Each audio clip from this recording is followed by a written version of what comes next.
Hello and welcome to the Brokenhearted. This is being run on the Gauntlet as part of one of their online games. Last week I wrote. Last week I ran a companion game called This Thing We Started. This Thing We Started was about a group of creators who made a creation that escaped from them, and they were chasing it down. This game is about a creation that has escaped from a group of creators and is being hunted. So in this game, we will play the creation, and it's a for the queen style game, which means that we are each going to be answering questions in turn. The other players will have the chance to answer to ask follow-up questions. We'll move on to the next player, and by doing this, we'll gradually build up a picture of the world and the situation. I'm Stephen Desjardins, he, him pronouns. I probably should have said that first. And why don't we let the rest of the players introduce themselves?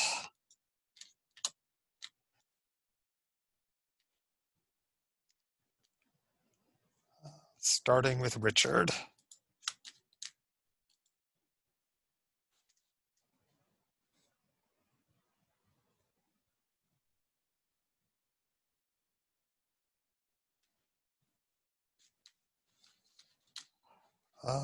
There's I apparently he was muted somehow. I did not do that.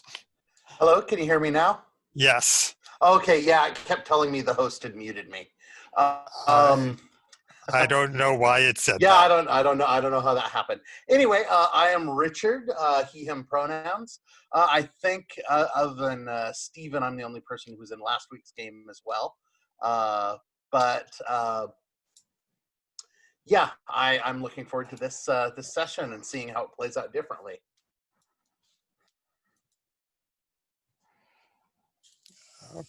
Okay, let's go on to John while I try to figure out what the problem with the mute button was.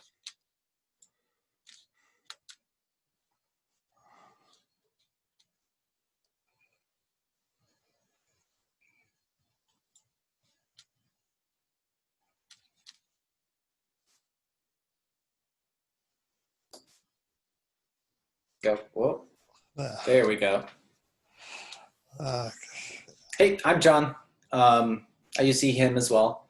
I have never played a For the Queen game, so I'm very excited to be playing tonight. Very, very excited to see what we come up with.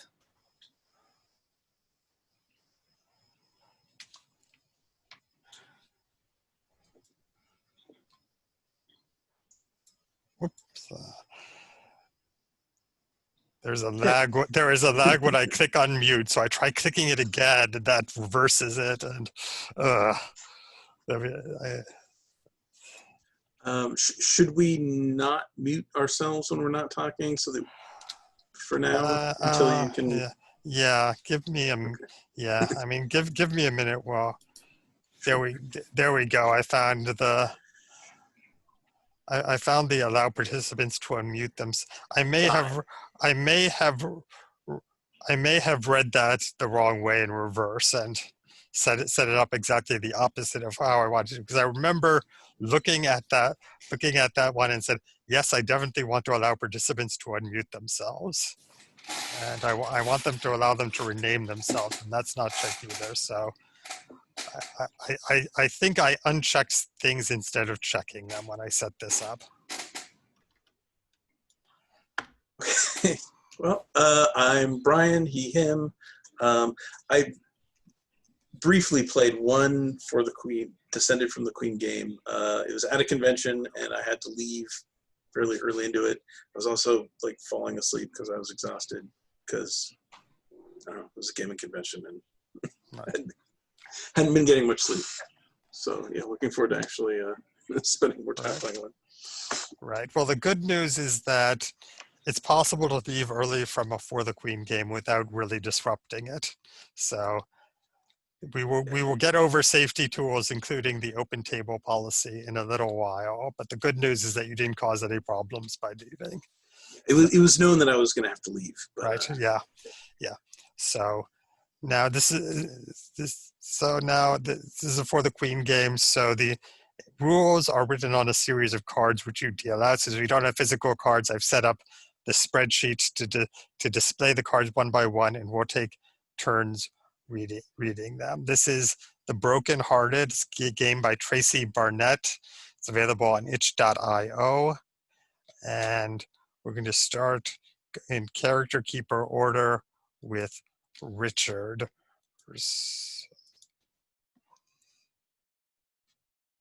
Take turns reading these instruction cards out loud. We are a creation. Our creators brought us into being by science, magic, power, or energy. We are their greatest creation, but we were a prisoner. Now we are free. We know they are after us. We know they will find us. We will destroy them, or they will destroy us. All other elements of the story are ours to define. Note that while these instructions use the first person plural to describe both the creation and the group of players, the creation is intended to be a single entity. Our safety tools for this game include lines and veils, the X card, and the open table policy. Lines are subjects which we will avoid in this game. Veils are subjects which we will refer to but will not describe in explicit detail. And ask first are subjects that may be included in the game, but only after an out-of-character discussion in which permission is asked and received. At this point, we will take a few minutes to establish which subjects are sensitive or should be avoided. Please go to the Safety tab and mark your lines, veils, and ask first topics. You may add additional entries to the ones already present. And please type OK in the chat when you have finished adding lines and veils so that we know when we're ready to review them and move on.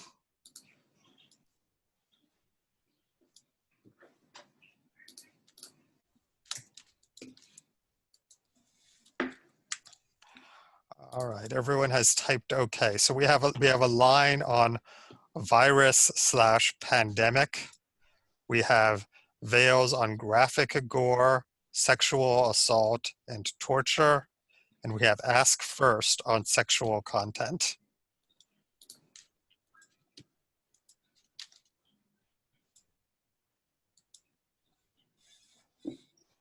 In addition to lines, veils, and ask first, we'll be using the X card in this game. When playing in person, we would have a physical card present with a large X on it. Since we are playing online, we will invoke the X card by saying X card, or by typing X card in the chat window, or by crossing our arms in the shape of an X. When the X card is invoked, the player invoking will describe what content is being X carded, and we will remove that content from the game. The X card may be used for any reason and is not necessary to explain why you are invoking the X card. The open table policy means any player, including the facilitator, may quit the game at any point for any reason. In the Brokenhearted, it's particularly easy to continue after a player drops out, but even if a player leaving would disrupt the game, they have the right to do so. A player's comfort is always more important than any game. After we have finished reading the rules, we will proceed to the play phase. During play, we will take turns reading question cards out loud and then answering them. Interpret these questions and answer them however you wish. Other players may ask you questions or make suggestions on your turn. Whether you answer those questions or include those suggestions is entirely up to you. If you encounter a card or an answer that you don't want to be included in the game, simply invoke the X card. That card or content is removed from the game. If you draw a question that is X carded, the facilitator will deal you another card. You may X card your own question. You can also pass on your turn. To do so, simply tell the next player, "I'd like you to answer this question." A question can be passed around the table until somebody either answers it or invokes the X card. If a question goes all the way around the table with nobody choosing to answer, it is removed from the game.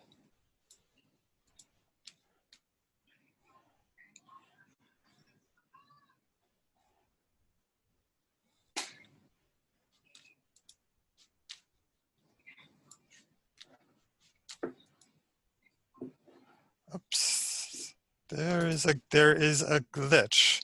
All right, if a player passes the question, we will go back to them after the next player answers and then skip the player who answered the original past question.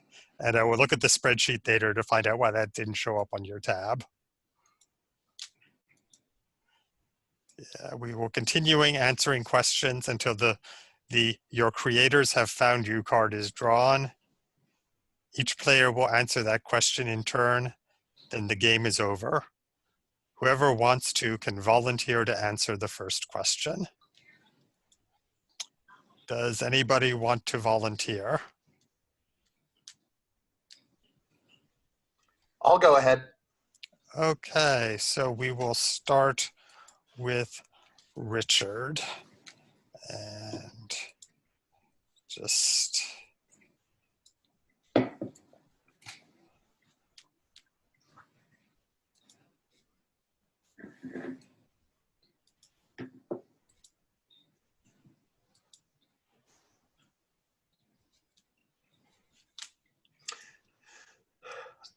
Card number 1. Your creators remind you of the gods of old. Why does this make you fear them?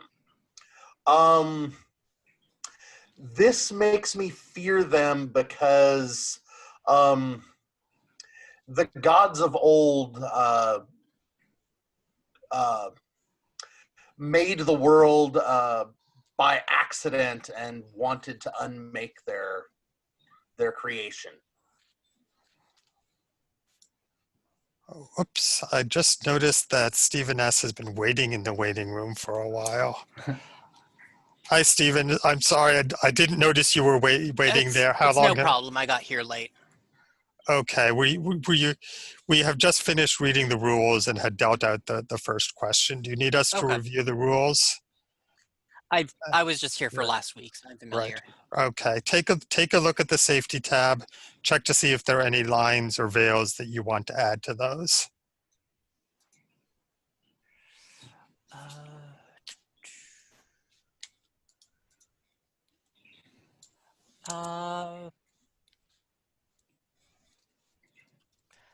No, that works for me.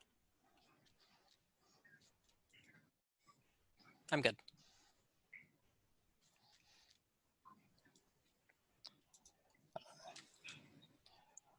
So, Richard, do you want to continue? Well, I mean, that's it's and if anyone has a follow-up question, but Stephen, did you catch my answer? Stephen S. I just got here, so. Okay, so I'll reiterate. So it says your creators remind you of the gods of old. Why does this make you fear them? I said the gods of old created the world as an accident and sought to unmake it.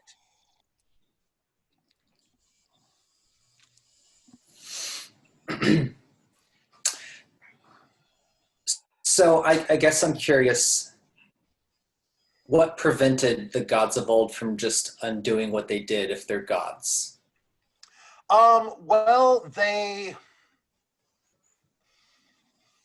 it swiftly became more complex than they themselves, and they could not unravel the threads that they had woven.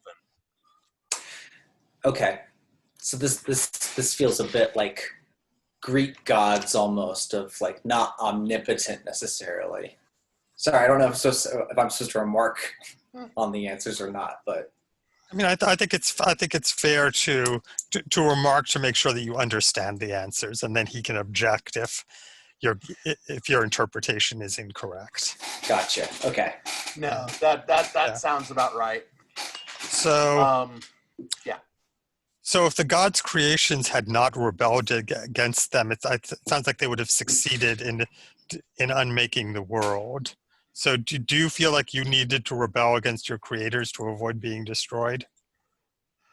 Yeah, I think that it seems to be the way of the universe that those that make are also those who unmake.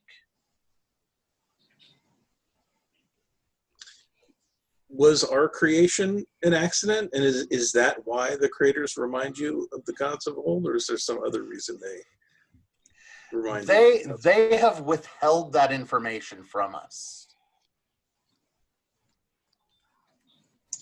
So then what is it about them that reminds us of the gods of old? Just that they want to unmake us? Or is it something like No, I mean that's a suspicion, I think. It's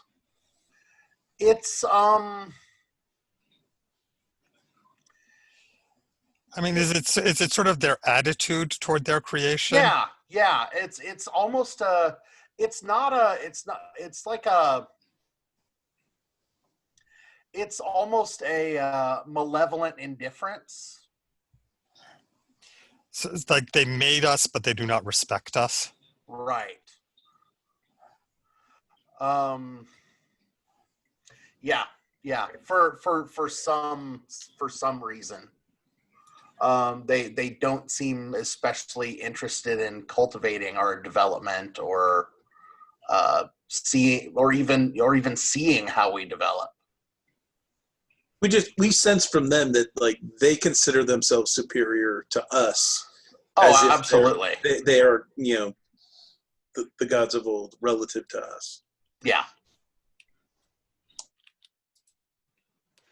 Is it indifference or a desire to keep us the same? I think I think indifference is, I think neglect is a better word. Okay. Like they seem more interested in something else.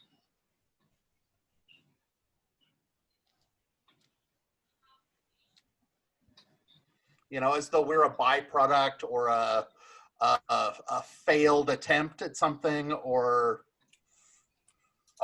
no, this says we're the finest creation, doesn't it?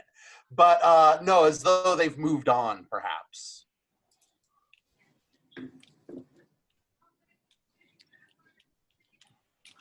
What do you suppose has made them lose interest?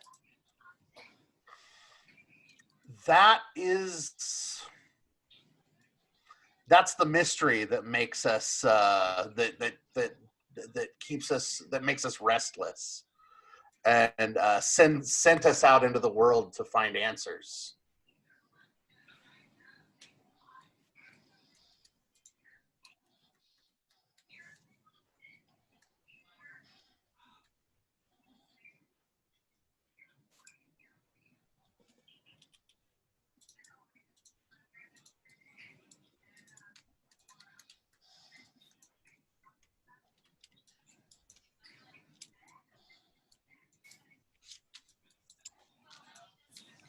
It sounds like we're ready Yeah. to move on to the next question.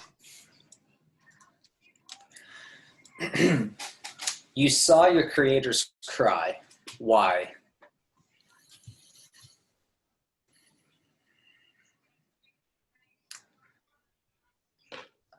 I think they wept at our first creation, at that moment when we were first born and came to life, and they were overjoyed with themselves before they moved on.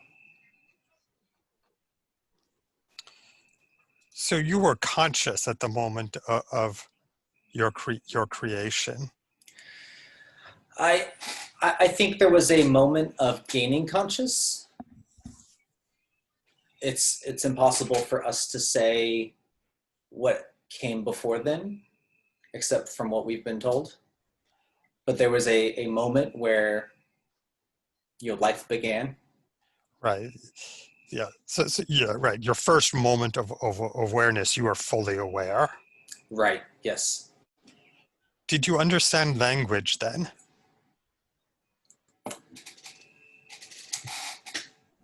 Yeah, I think so. I think we understood language. I think we understood and body language as well. We understood the meaning behind the crying. Did this make us like or unlike our creators? I think it was maybe confusing in the moment. We understood the the purpose behind it, but could not necessarily relate. I guess what I meant to say was, do you think do you think our creators were brought in the same way as ourselves? Do you think do you think they were possessed of language, of words at the moment of their creation? Or do you think that makes us different from them? I think that is I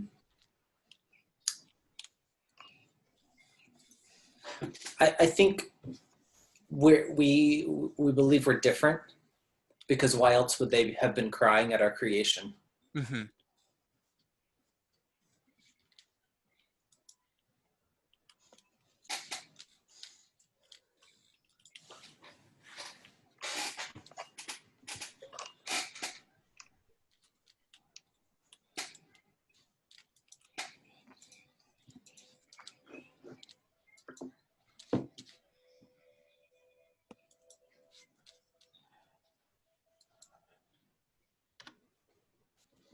Have we seen them show emotion like this since? I don't think we've seen them cry. I think there's been moments of joy, pride, but over time that faded and we received less of their attention. And things that when we did it the first time elicited a strong, happy response, over time they became, indifferent towards.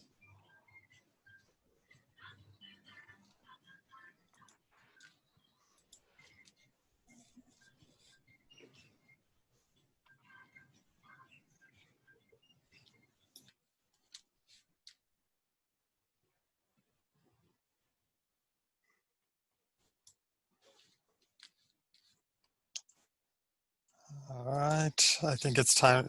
Sounds like it's time for the next question. So, you had something you kept as a pet. What happened to that pet when you broke free? I, I think there was a cat in the laboratories where I was. It belonged to one of the creators, but it attached himself to me, and it's like at night after dark when I was locked in the laboratory alone. The cat it, it would creep into the room through this this vent and curl up next to me while I slept. And I think when I broke free, I took the cat with me. It was the one thing from that place that I loved.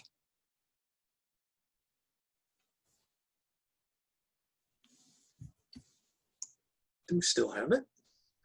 Oh yes, we still have Prometheus.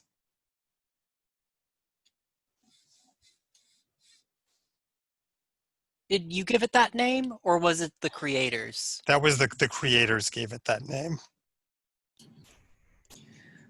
Was the cat also a creation? No, I think it's. I mean, I don't think it was. I don't think it is. It looks natural, not like me. There are no. I mean, there are no scars where things have been stitched together or anything. It looks. I think it's just. I think it's just a cat.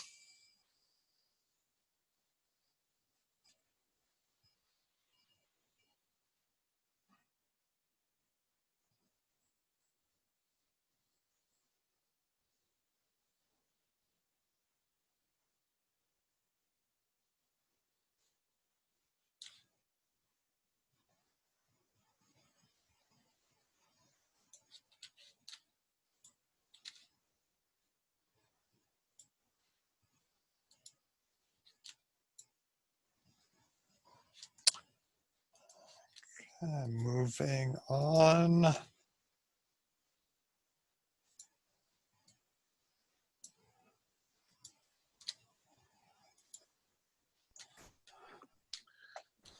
you have overcome a severe limitation. Why did you hide this from your creators? Hmm.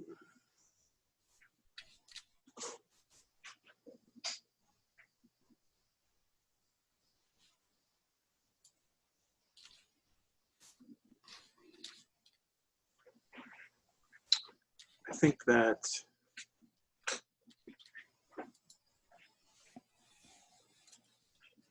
I think let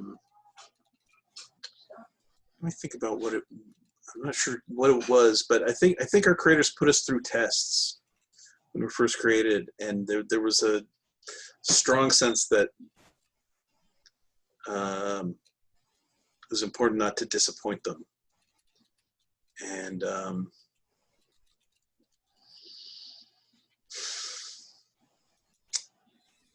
that's why we hid it. But what was it? Well, I guess my question isn't what it is, unless you guys ask me. That's why we hid it. Strong fear of disappointing our creators is why we hid it.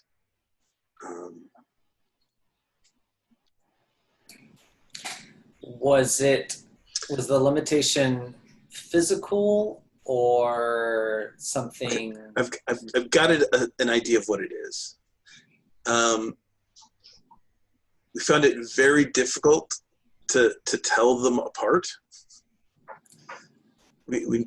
So yeah, like every they would come in adorned differently, and we'd be like, okay, we'd be just looking for context clues to figure out which one of them it is, and they're like, okay, that one's looks like that today, and then the next day they'd come in looking different, and we'd have to figure it out all over again. And there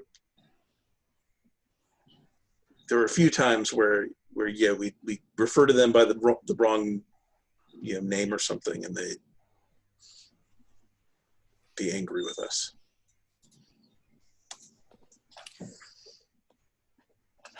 Well, it's hardly like they had interesting personalities like ourselves.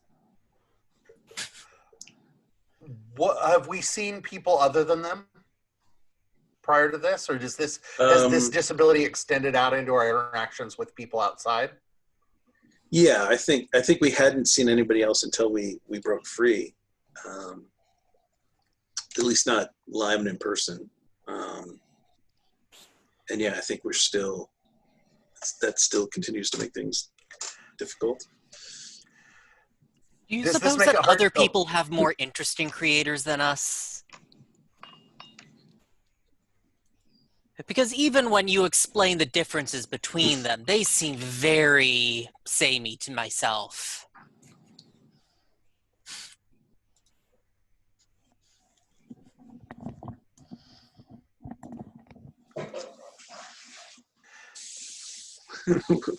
What's the question? I mean, presuming that there are other people with other creators. Clearly, this is the way of the world. Yeah, I mean, there must be more other creations out here to find. And we just get the dull creators. Has this inhibited? I mean, since we can't tell these beings apart, have we had to hide from everyone? Right, but well, we did overcome. It said we did overcome that limitation, so it sounds like we learned to tell one human from another human eventually.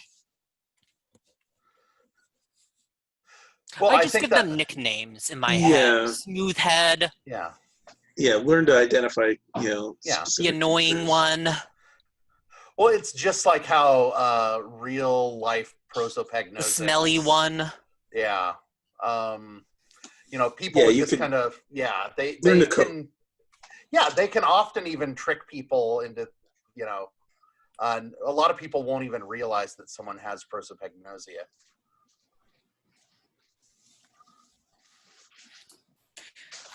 What kinds of things were they testing us on? What kinds of tests were they?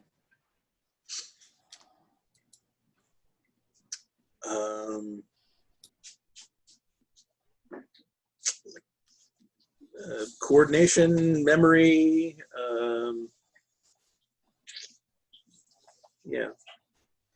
Was it all cognitive and mental stuff? No, I think it's physical too.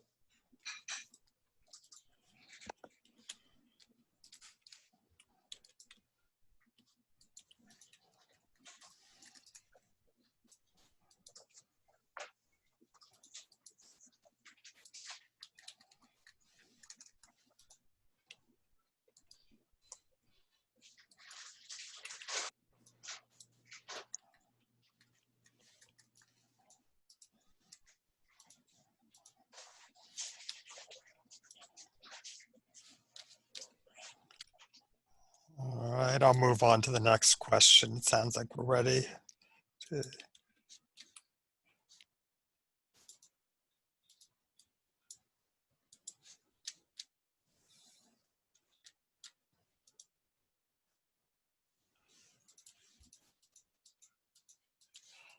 Stephen S.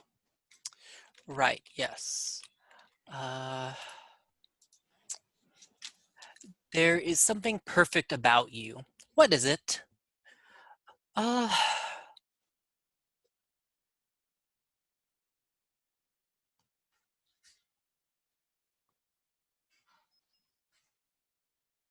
well,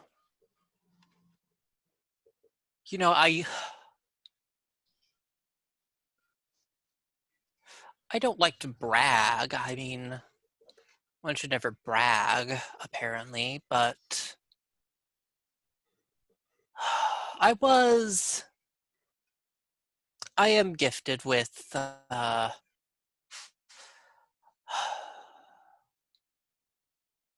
hmm, with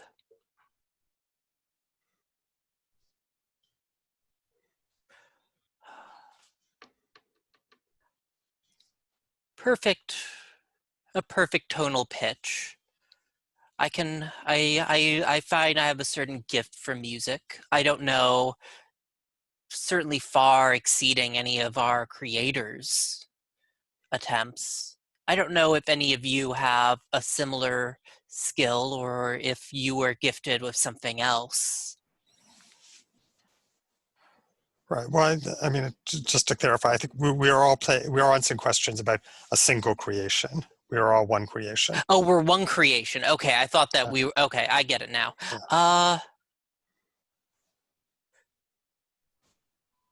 No, I'll still stick with that. I think the thing that's perfect about us is that we're really good at music. And have we been able to use this ability to manipulate some of their electronic devices? Well, you know, what are voices but different a certain kind of music. It's so easy with all these voice locks they leave around everywhere. Wah, wah, wah, talking like them. They do have annoying squawky voices, not smooth and mellifluous like us. Okay, so I think this answers the question of how did we escape? Am I correct? Yeah, sounds like it. Do we react? How do we react to like I imagine that this is a little bit like you know, a like a super taster or something like that, where you know, what kind of reaction do we have to less than perfect sounds or music?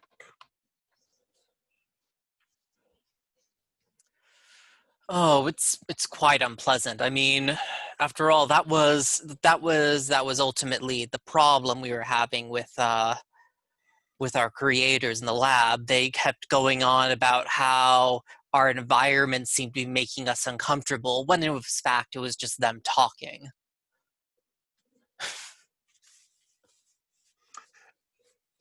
And what about their music? Is any Oh, of it tedious and bearable? incredibly dull. It's bearable, but why work in such a limited tonal range as theirs? Apparently they can't hear certain above a certain pitch. And really, why would we work in such mean why would we work in such a meaningless register as theirs? So do Is there, they? Oh, go ahead. I was just going to ask, is there any music that you do find, what music do you find beautiful? Is there some sort of instrumental music that you find pleasant? Yes, we enjoy flute playing, particularly when we play it high enough just for our little Prometheus to hear. Nothing for them. But Prometheus enjoys our flute playing. Did they give you a flute or did you make one? Oh, they gave us a flute, but I mean, it was for their ears, not Prometheus's. We made our own for Prometheus, once we understood the basics of how their flutes worked. How did your creators react to this act of creation? Oh, they squawked and squawked about the worrying development of the creature, as if I wasn't there. It does seem like sometimes they don't understand that you can hear them from several rooms away. Again, they can't really think outside of their horrible squawky little world.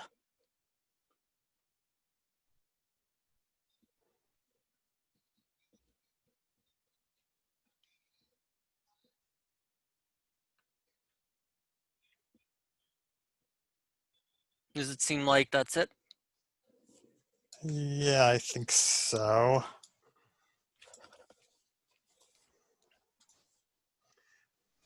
You need something to survive. What is it? Um, I think that we require a place to rest that has particular acoustical qualities that are hard to duplicate in the outside world.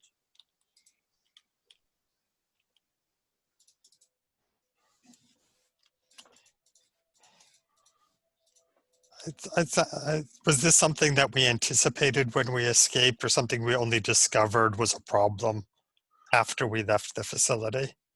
I think that yeah, I think that we hadn't anticipated it.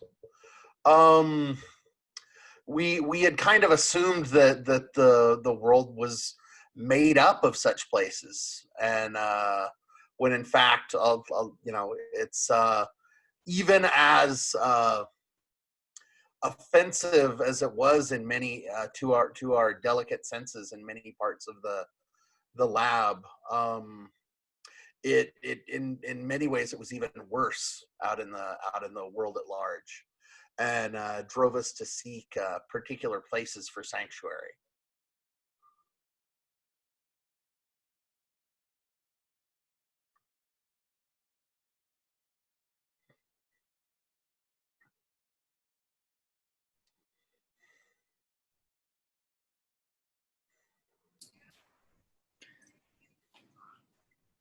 What kind of structure or building are we currently, or have we been taking shelter in? Um, I think that it is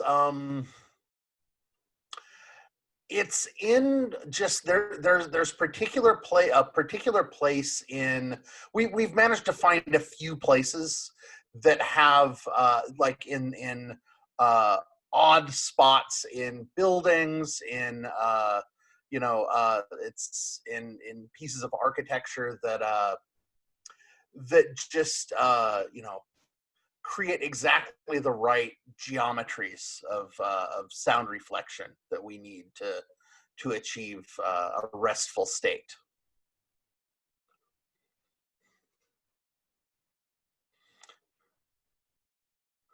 It's in fact we because we have to we've spent our days kind of charting out where these locations are, because it's painful to spend much time outside of them.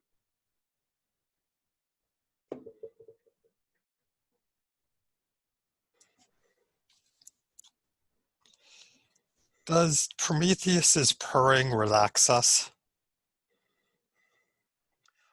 Yeah, I think it's kind of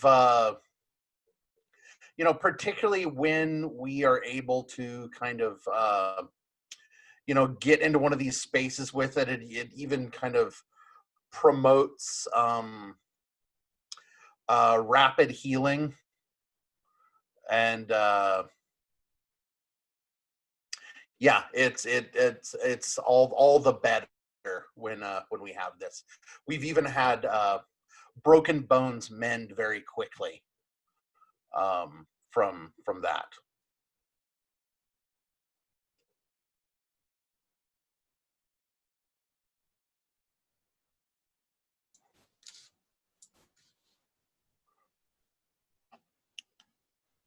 All right, let's do one more question and then take a bio break after the next question. After your escape, you saved a human's life.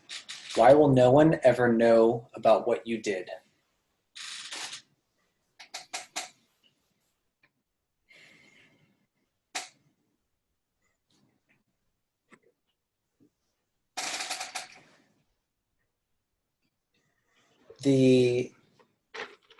After we escaped, we came upon an incident of someone being attacked. They had been left in a grave position, and we helped them out of that. But the person was blind and unable to see us. And so they don't have the ability to, while they may tell other people that they were helped and saved, they will never be able to point it directly to us.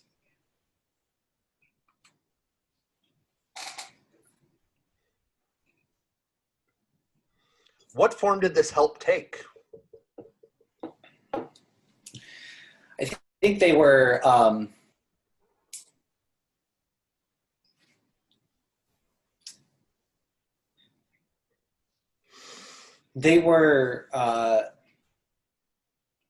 they had been trapped in a small building which had been set on fire. And with our hearing, we were able to pick out their cries for help and get in and help them escape.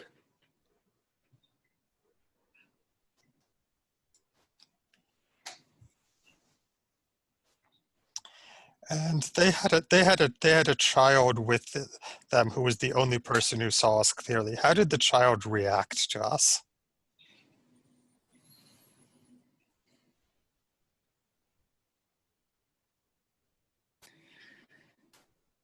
The child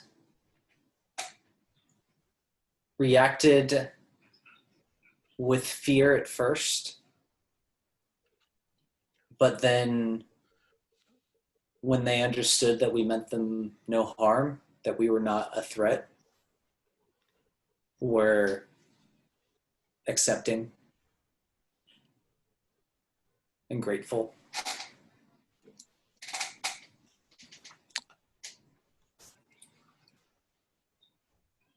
Are you afraid that by rescuing these people, we've made it easier for our creators to find us?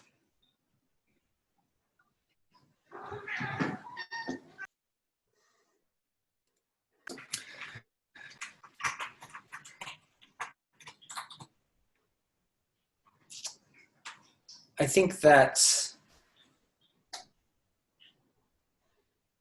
it's too random of a data point for them to trace to us. We were careful, and we didn't leave any clues behind or any hints to our plans and current whereabouts. We should be safe.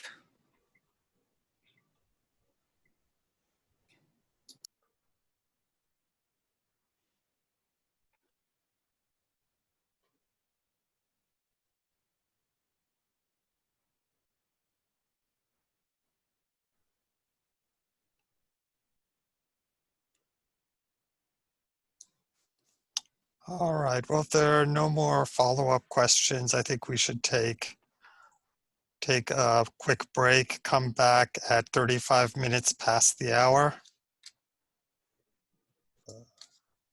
We are back, and the next question is mine. Your creators brought you great joy. How did they do this? And I don't think they intended to bring me joy or even knew that they were bringing joy, but every time they gave me a new food, it was, I mean, the tastes were so complex. And it was just such such an incredible experience. I mean, the difference between different kinds of rice, between just a little bit of salt, or with the first time I had an apple, it was amazing. There's so much in this world that is so beautiful, and as far as I can tell, my creators are just absolutely blind to it.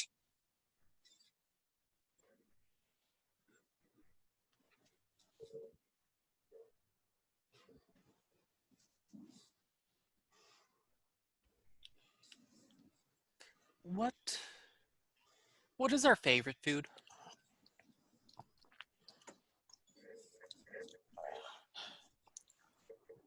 One time we had a strawberry.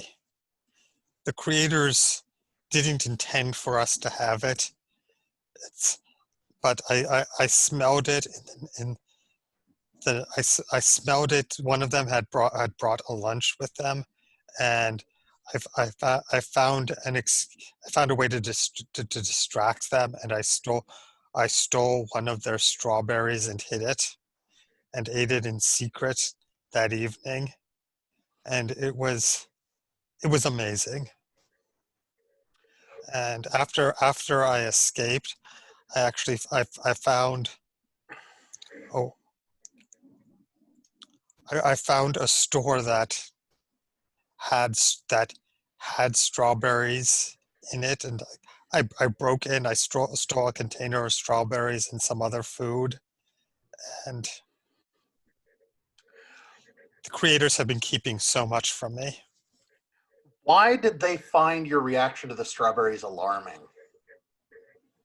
Well, they didn't know I hid the strawberry from them. They did not. They never knew that I had stolen the strawberry or consumed it, and I have been I have been careful not to show them how strongly I react to new foods, because they use knowledge about what I find pleasant and unpleasant as a weapon against me.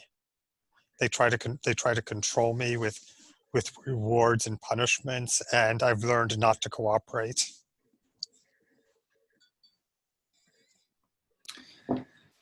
What street food can we smell from our hiding area that just is so good smelling and tempting to go out and get some of? There's there's an old man. He's got this overturned trash barrel with a fire under it. He roasts chestnuts on it, and they smell good. They smell wonderful. I've never had a chestnut, but I'm afraid to show myself to this person.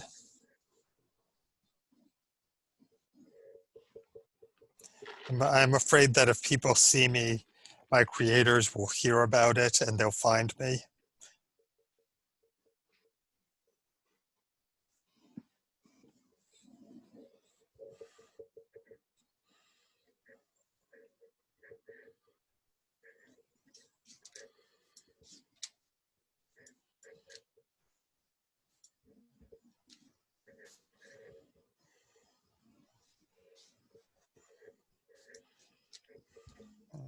Okay, moving on to the next question.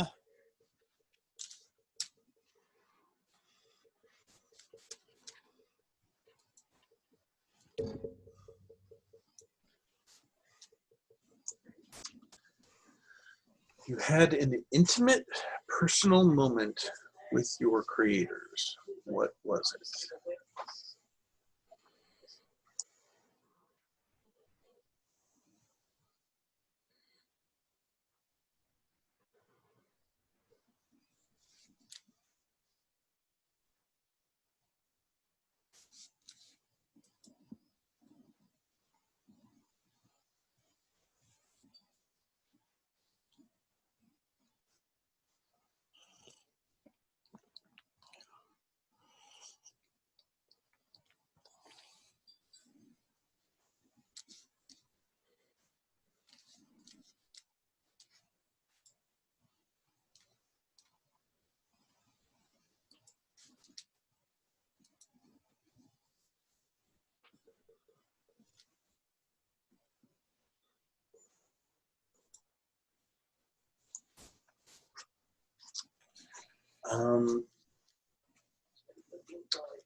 I think there was a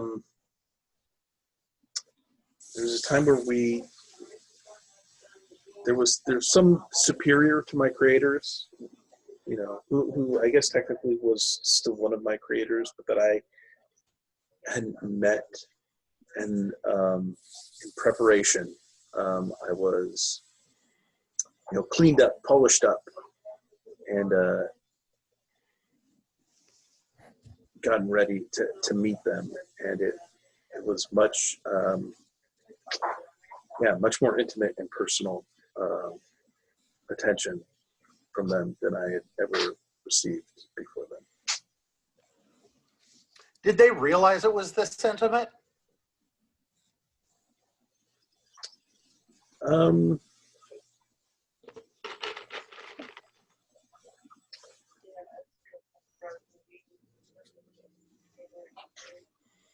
In a sense, I mean, they definitely, felt different about this interaction than it wasn't just me that felt the difference. Did that have a bad or a good outcome?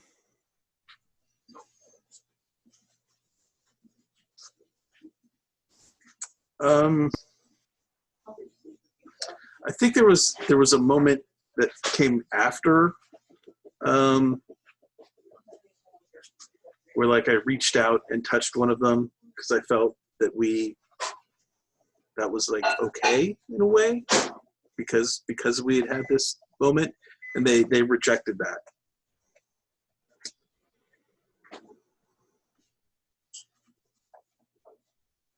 And I realized, like, oh, it was it was not an actual like shift in how they felt about me.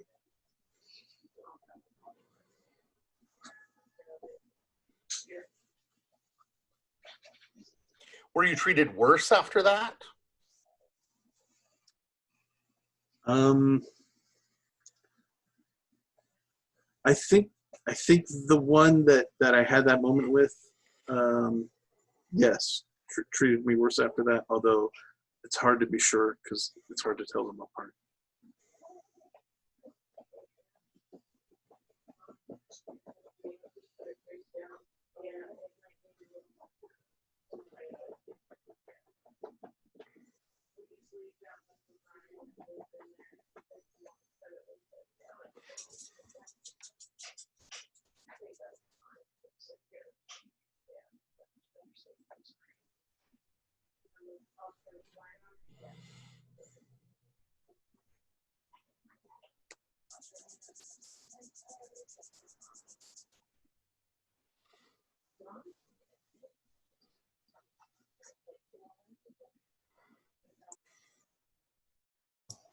Sounds like it's time for the next question.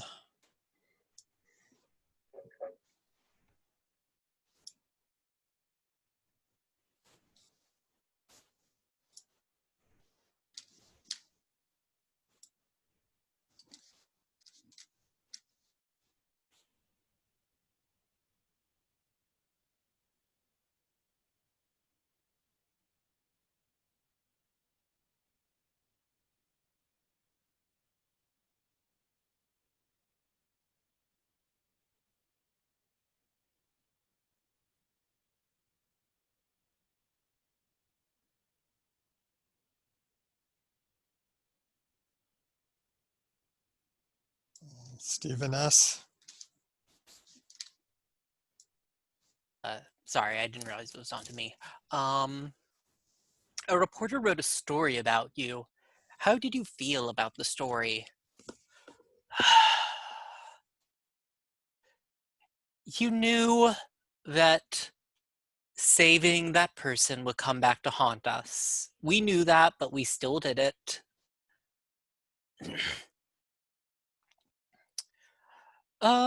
Unfortunately, for some reason, people forgot about the whole saving thing, and instead, there's some article that about blurry photo of monster found. Is this the Sasquatch? It's insulting. And what did the child say about us in the story?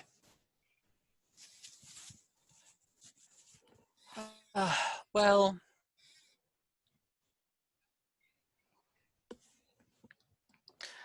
I think that the child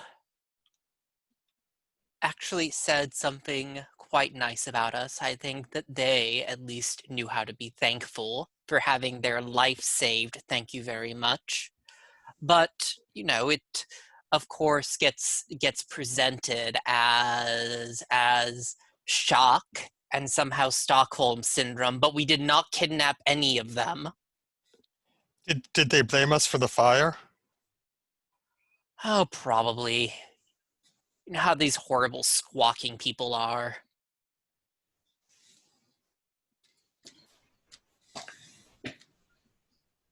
Was this We only set that fire the one time, thank you very much.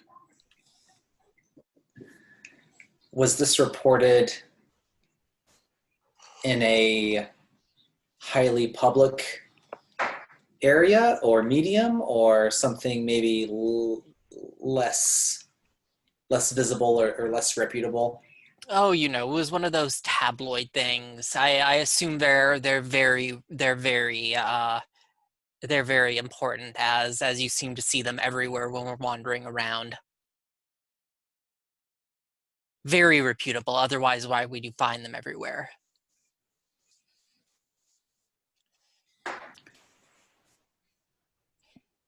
Do you think it's safer to stay where we are now that the creators know we're in the area, or to try to move and risk being spotted?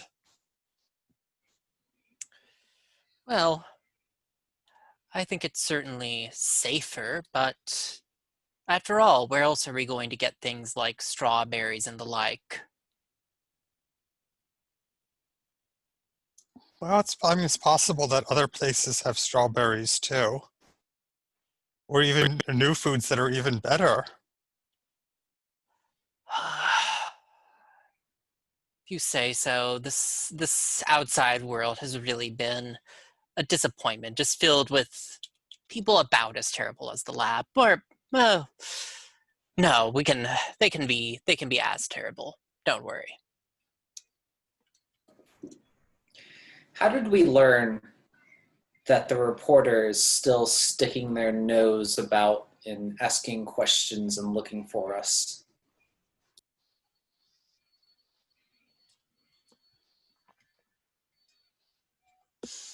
Hmm. We could hear them sniffing. We could hear them clunking about near where we're hidden. We have a good ear after all.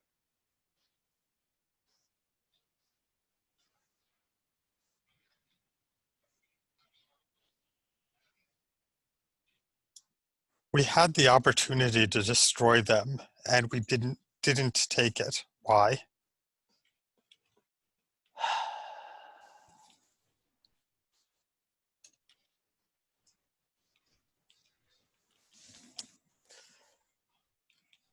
Oh, you know. In retrospect, that probably would have been the smart decision. He was such an annoying, squawky person. I'm sure nobody would have minded. But, ethics, I guess. Prometheus would have been disappointed. Yes, Prometheus. That's he's a judgmental little bastard, but we love him.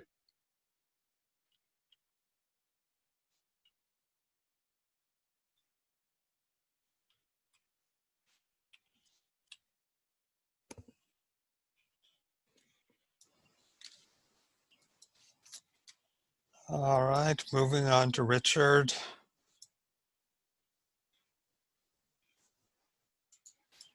One of your creators helped you escape. Who? What happened? Well, first, I don't know which one helped me. I couldn't tell which one. But it was hard to tell if it was intentional or not. What happened is that they'd been using a voice activated lock on the door, and the I hadn't been we hadn't been able to get the key phrase normally, but there was kind of a lapse in the security protocol that this person allowed us to hear their passphrase, and it was a pretty simple matter to exactly duplicate them, their voice and their cadence.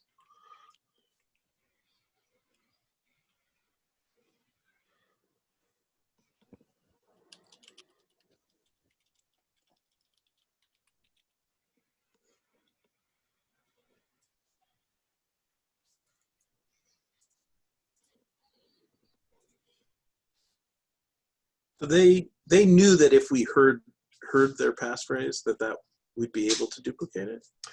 Yeah. Well, I mean, they suspected as much, but they had kept a protocol in place that was kind of defeating that. That kind of slipped in this one instance. It's hard to tell whether it was intentional or not, though.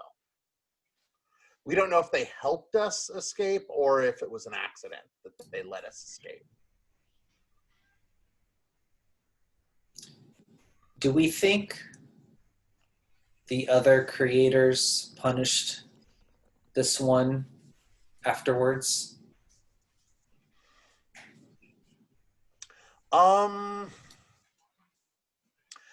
I think that we know that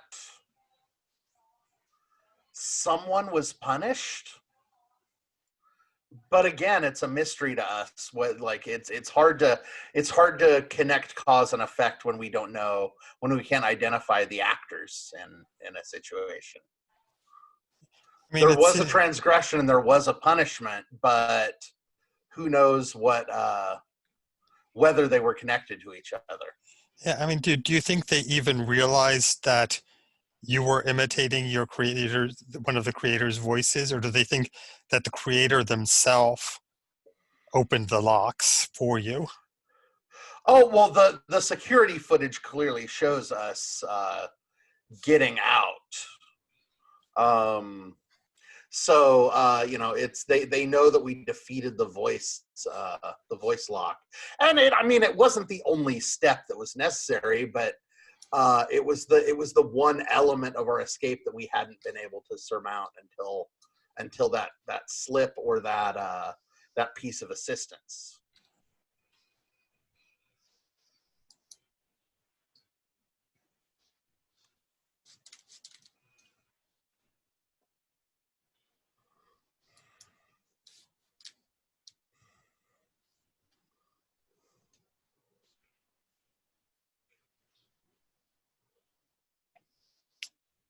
All right, if there are no other follow-ups, I'm going to move on to the next question. One of your creators obviously likes you the most. How does that make you feel?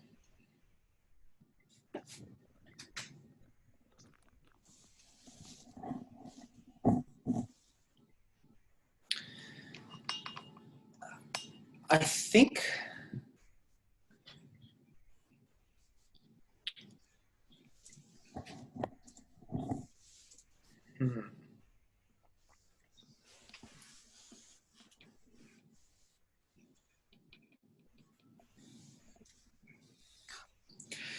I appreciate that this creator likes me more than the others. They are more apt to give me attention. Occasionally, at times, I've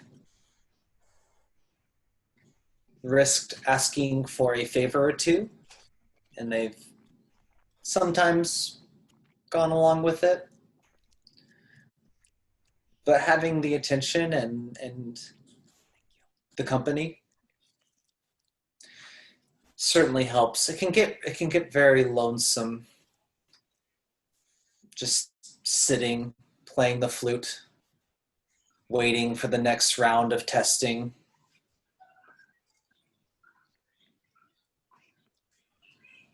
Prometheus isn't always the most chatterbox.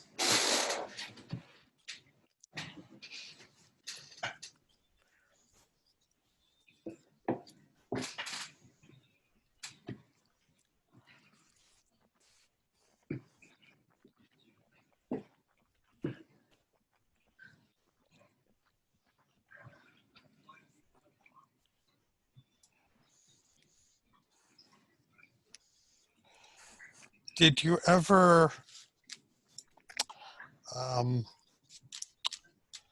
try to show affection or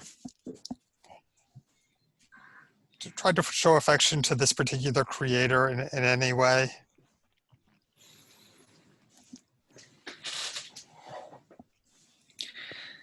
I would mimic the things they did. The grinning face, the widened eyes, leaning in a bit when we would talk. I believe those things are affection and are appropriate. But beyond that, Right, but they didn't seem to receive that as affectionate. They never taught me anything more than that. I reciprocated what I received.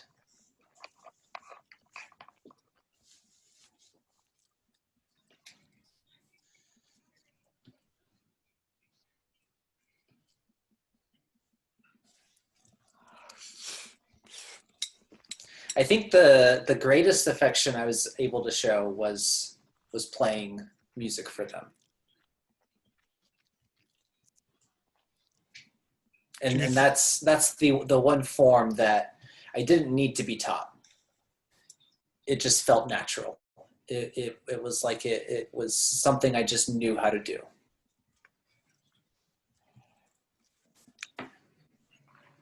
And did any of our creators seem to take pleasure from our music?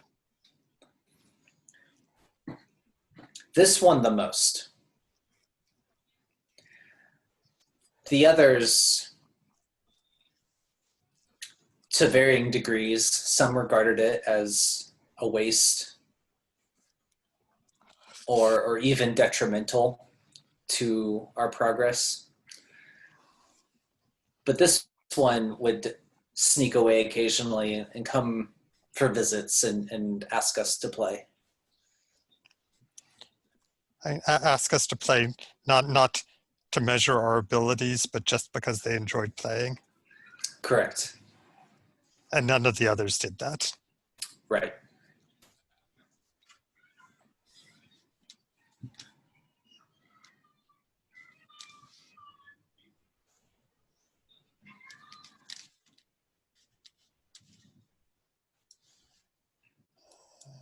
Okay, going to move on to the next question. You sacrificed much to please your creators. What did you give up that they did not notice? And I think very, very early, I gave up my anger, because when I first became aware and they started testing me, I would thrash out, I would try to injure them, and they restrained me, and this lasted for a couple of weeks. I mean, some of the tests they did were painful, and others I was furious with them, because they were treating me cruelly. They were treating me as something beneath them, and I wanted to destroy them. And then at some point, it felt like I realized that I was powerless to destroy them. They were taking too many precautions, and I started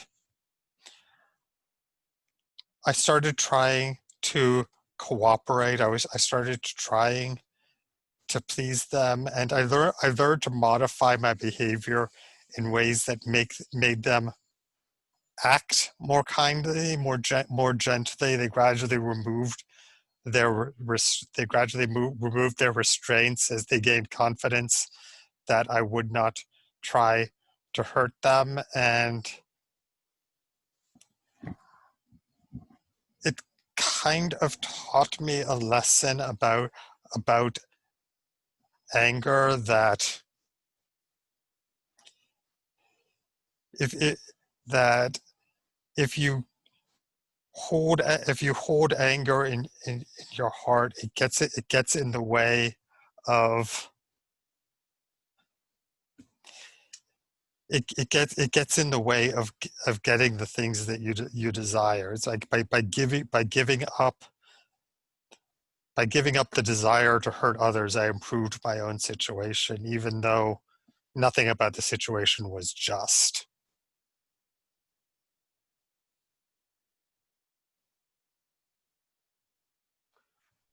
How did you redirect the anger? Like what? How did that psychological energy manifest?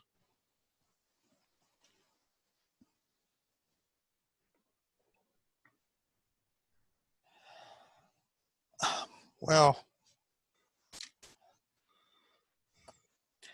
I think in large part, they started treating me more kindly when I stopped trying to destroy them. But I think the thing that really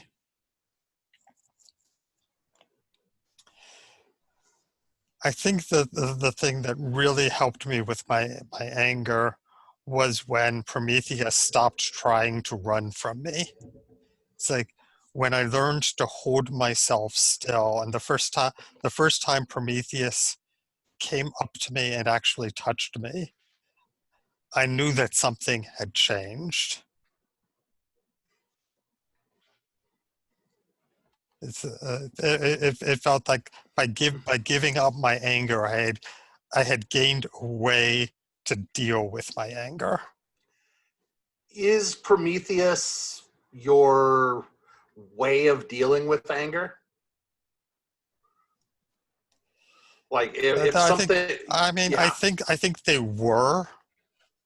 It was this having them be present made it possible for me to keep my anger down. And then as time passed, I I learned to deal with the I learned to deal with the anger without needing Prometheus, but Prometheus still gives me comfort in other ways.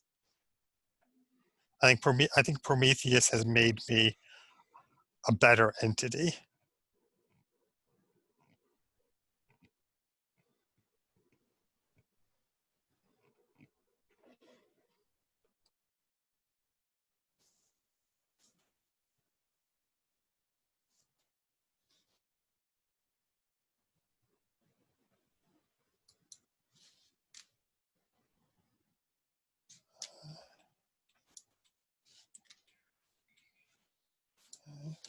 There are no more questions. I'll move on to Brian.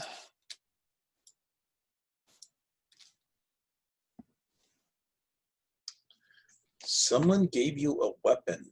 Who was it? Why did they do this? Interesting.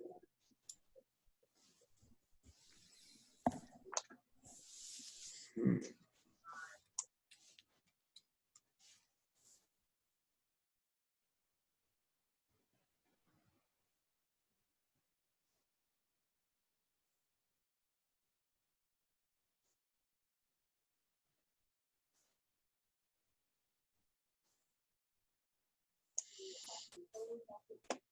I think that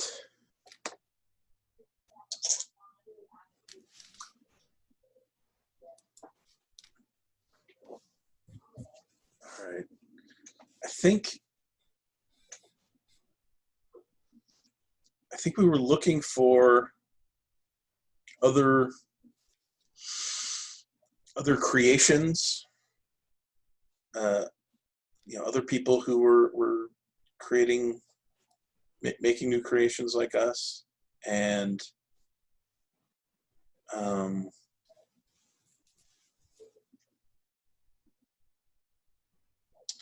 essentially found competitors of our own creators, and yeah, when they discovered us, um,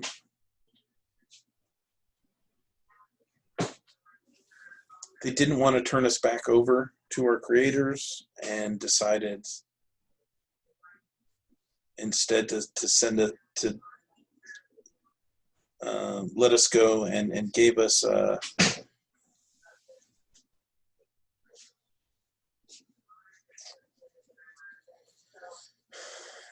some kind of, what kind of weapon is it?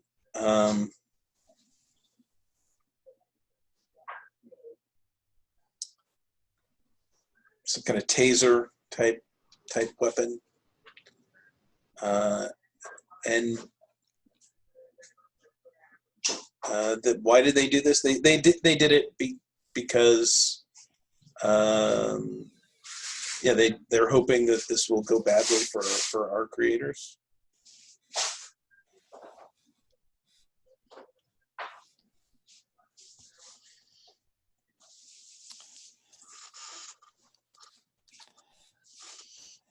So this group of rivals, how did they find out about us?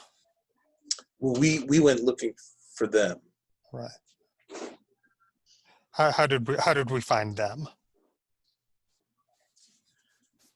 Um,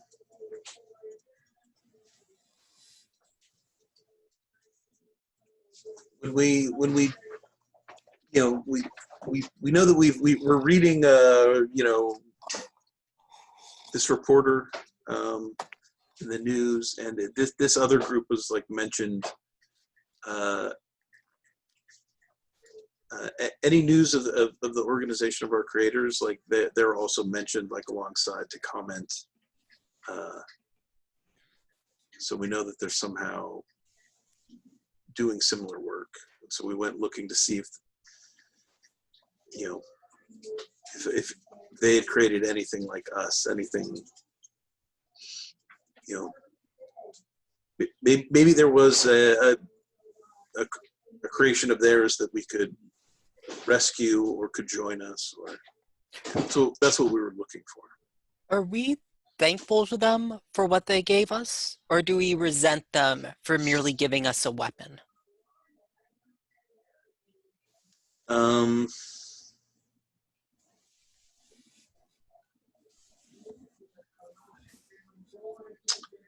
I don't think I think we're glad that we didn't just, I think initially we thought we'd been captured and we were just going to we'd lost our freedom to a different set of creators. And who knows, this could have been even a worse situation. So we're grateful that they didn't do that. But Our bar for thankfulness is very low, isn't it? But yeah, they didn't. It was clear they weren't doing this out of some generosity or caring for us. Do you think that they were hoping that this would blow back on our original creators, that we would hurt somebody and our creators would be blamed for it? Do you think that's why they gave us the weapon? Yeah, just they want us to remain free, but it's just because the longer that goes on, the worse it is for our creators. And the more damage we cause while we're Mm-hmm. free, the more they'll be blamed. Yeah. Yeah. They don't. This other group doesn't sound like very nice people. I wonder if there are any creators that are nice people. They're all very tedious, if you ask me. I mean, really, all you could give you want to engineer your rival's downfall, and you give someone a taser to do it with? Really? It was as if they just handed us whatever they had laying around. Yeah, it was kind of spur of the moment. They didn't.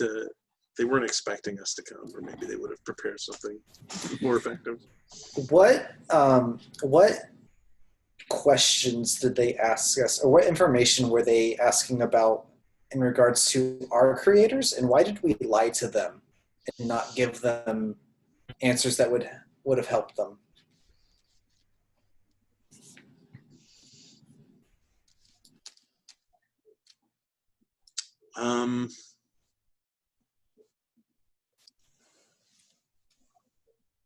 As much as we dislike our creators, they seemed meaner. We didn't like them. It was just the choice between leaving our siblings amongst the A-lister squawky bunch, or giving them over to the B-lister squawky bunch.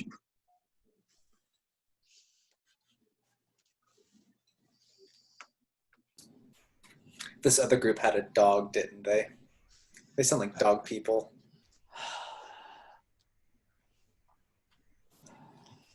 Yeah, what was Prometheus's reaction to this other group of creators? You think we would let them meet Prometheus? Well, do you think we could afford to leave Prometheus alone? Prometheus is a giant unto himself. Thank you very much. But feel free to answer, Brian. Yeah, I mean, Prometheus agrees with us, of course, that these people were no good.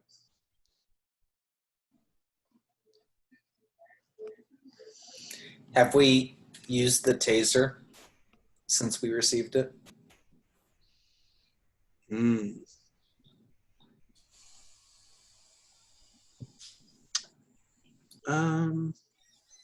Probably. Yeah, I'd say so. Produces Not, a not unpleasant often. tingly sensation.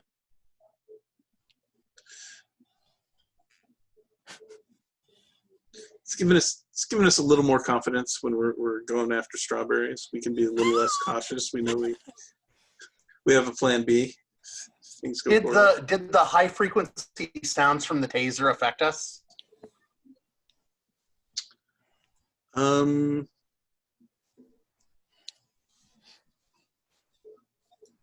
hmm.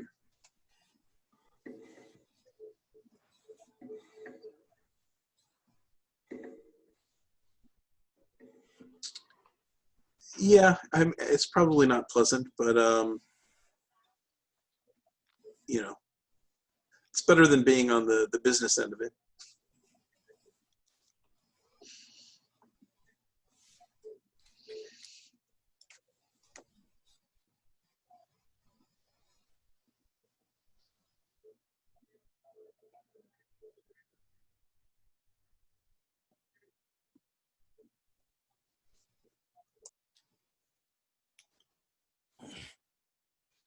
All right, I'll move on to the next question, and this will be 3 rounds. So after this, I'm going to shuffle the end card into the deck, which means that we could draw the end card at any time and end the game.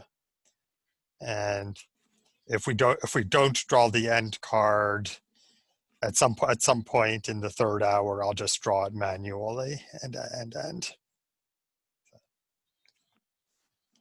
So Stephen S. You once hurt one of your creators on purpose. How did this make you feel?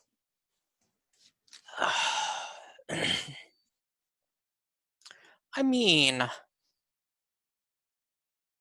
if you're going to go on squawking, I mean, at least squawk quietly. Prometheus was very judgmental. He was very judgmental. And I apologize to Prometheus profusely.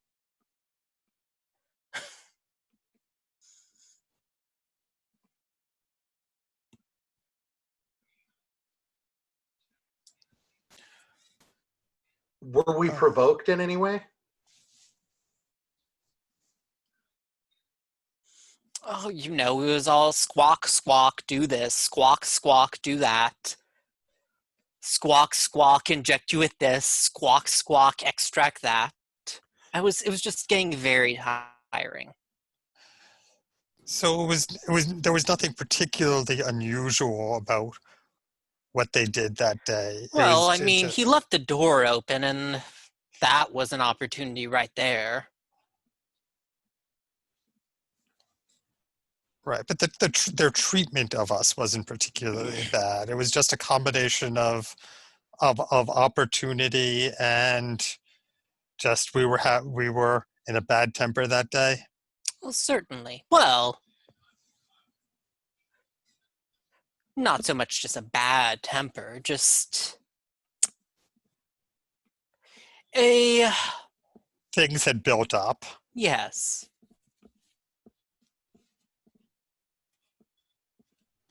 Did they punish us?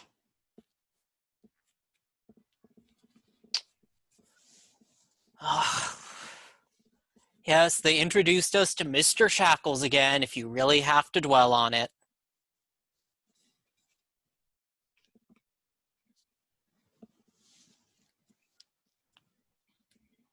Took a while before we earned the privileges to not have those on once again.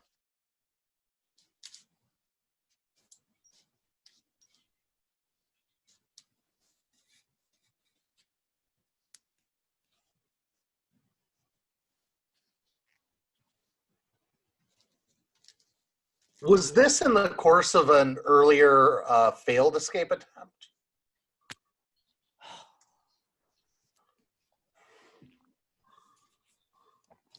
Oh, we would like to make an escape attempt every now and then. This one just happened to involve uh, breaking someone's arm. And is that when they put the voice locks on all the doors? Oh yes. So adorably dim.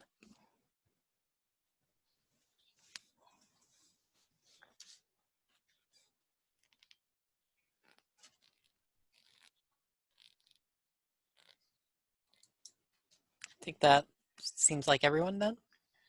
Okay. You go on to Richard, and this question, it's a little odd, so if anybody wants to X card it, I'm going to remind people that that option exists. Okay, your creators gave you a flaw on purpose. Why does this make you love your creators? And if people want to X card just half of that, because I'm getting the strong sense that we do not love our creators. Well, I think there's room for ambivalence as far as, as where I am. If anyone objects, I don't have a problem with it. No. But I think I can. No, I can thread the right. needle. Right. If you can work with that, that's fine. I just wanted to remind you of the option. Yeah. No. Uh, honestly, the flaw that it gave us is one that we've kind of already talked about, which is that it made a couple of our senses so incredibly strong as to make the world kind of overwhelming in some ways. These tastes and sounds are a means of control, because one of the ways that we were held in thrall for so long was simply that we were enslaved by these sensations, and that it was a shortcut to our the very core of our mind, and so that, but at the same time, it took us to a level of being able to appreciate and apprehend the world in a way that transcended our creators, and this is a profound gift, at the same time, even if they didn't realize it. So for instance, they would use ultrasonic sounds to punish us. Yeah. And it was a means of punishment and reward. They knew that, like, giving us these extreme environmental sensitivities would make us easier to control in some ways. Did they think we wouldn't be able to find like these places out in the world that were able to find sanctuary? Did they? Right. They thought that the clean space that they'd created, that was free of distracting chemical signatures and sounds, was not possible to duplicate. But we kind of found ways to work around it. Right. We found that there were certain like these tastes, like these strawberries and the like, are in some ways more than just a luxury. They're a necessity, because these intensely pleasurable sensations are our way of counteracting the presence of this intense and chaotic and sensory environment that we find ourselves in. Do you think we would have been able to escape earlier than we did? Did you think it took us time to build up a resistance to sounds and smells and things like that in the outside world?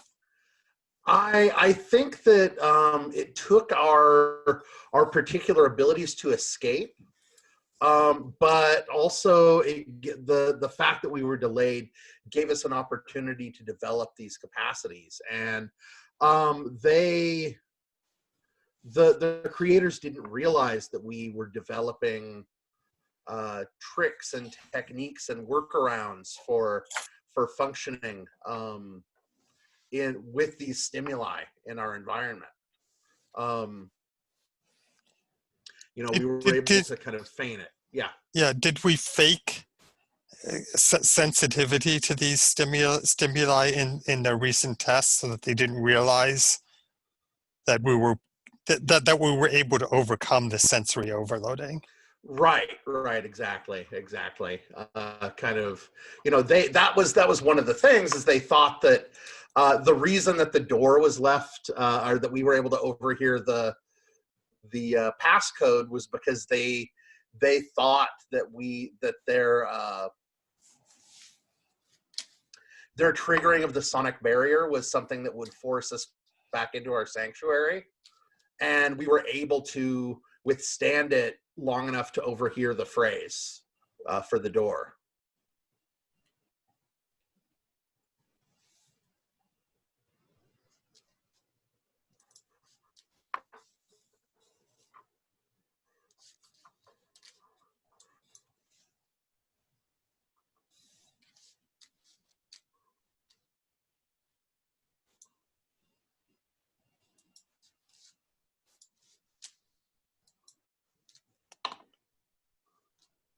All right.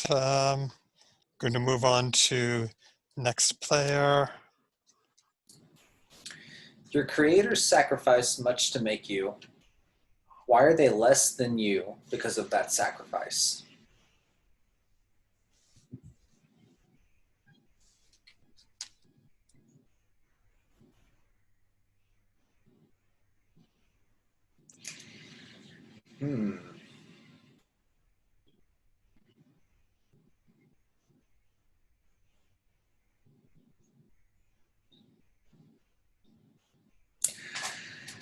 Well, for one, they sacrificed years of their life, whereas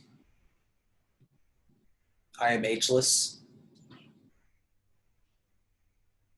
I can go on for as long as need be, given proper care. So that makes them less than me. But also these sensory abilities, this ability to perceive the higher and lower ends of spectrums that they cannot perceive. They lack the refinement and sensitivity that I have.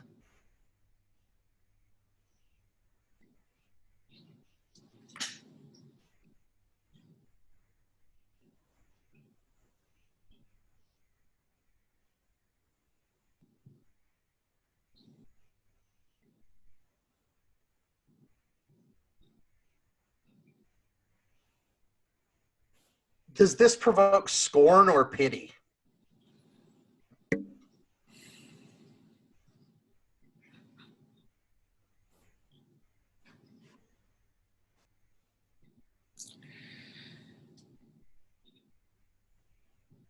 It initially provoked a feeling of debt.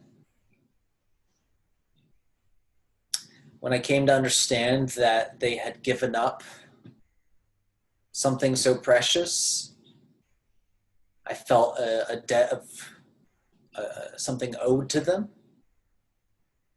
But as time went on and it was clear I wasn't appreciated, that debt disappeared.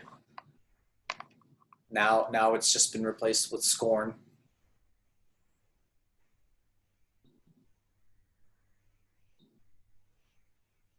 They used our sensory sensitivities as a weapon against us. Do you think they see their Do you think they see their lack of sensitivity as an inferiority, or do they see it as a strength because they're less vulnerable? I think they believe it to be a strength, but we have shown that it is an inferiority. That given the right tools and time, you can overcome any challenge. And now we have the benefit of we have all the benefit and little of the cost, whereas they have none of the benefit.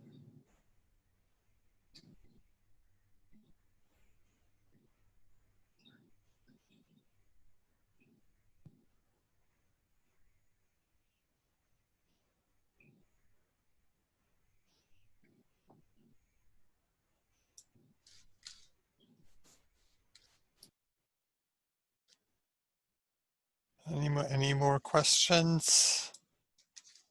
All right. Well, when you broke free, you destroyed something dear to your creators. What did you take from them? I destroyed their research. I destroyed the notes they had taken on the procedures to create me. I destroyed their data, the results of the tests that they measured me. I don't know if they have. I don't know if I got everything, but I am sure that I that a lot of what I destroyed was their only copy, and that they cannot recreate me without their notes. And in fact, I took the most important, the most critical notes regarding my own creation, and I have those with me still. That's part of the reason I think that they're hunting me.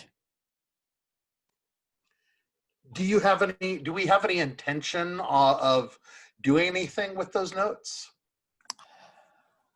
And I think we need them to understand ourselves, to understand how we're put together, and possibly to create a companion at some point. Do we have a level of understanding of them, or would we need to like get someone else to help us do that? I mean, it would take a long time to gain the understanding, but we don't know we don't know what our lifespan is. It's possible that we will live long enough to learn enough to eventually achieve the level of understanding that our creators had. I mean, I don't think I trust anyone enough to give them the notes. I mean, this other group of rival creators, I was considering it, but when I met them, I realized that no, I could not trust them either with this knowledge. And I don't know if there's some other group of creators that I can trust, or if I'm going to have to learn how to use these notes myself.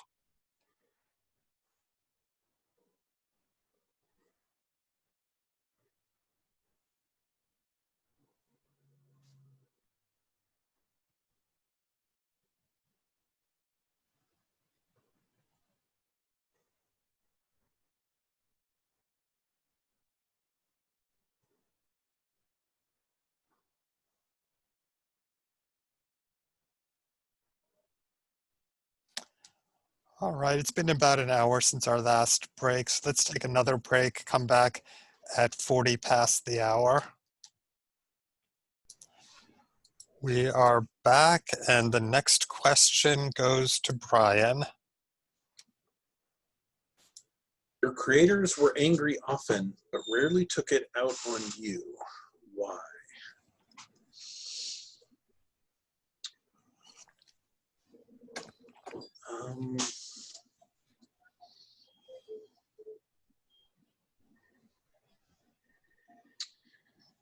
I mean, I know it was valuable to them in some way.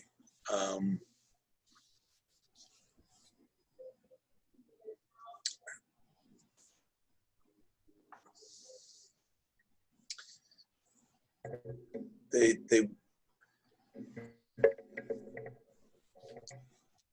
they were under a lot of pressure for me to be a success. There was something they wanted me to be that I often was falling short of, and that was making them very angry. Did this cause conflict among them? Well, there were certainly times where, yeah, I could tell they were mad, they were angry with me, and they were taking it out on each other. But there was one of them that wanted to take it out on us, that thought they could make more progress by treating us more cruelly. And why did the others stop him? It was considered too risky. But not too cruel. They just thought it wouldn't work. There was progress was being made, and maybe it was going too slowly. But they didn't want to regress or lose what they'd already done.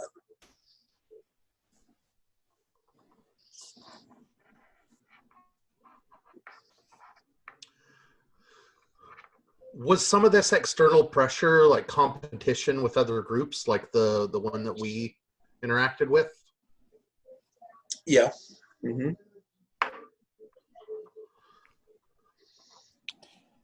I mean, why is it that with all our incredible hearing and enhanced senses, we never learned much about these other groups?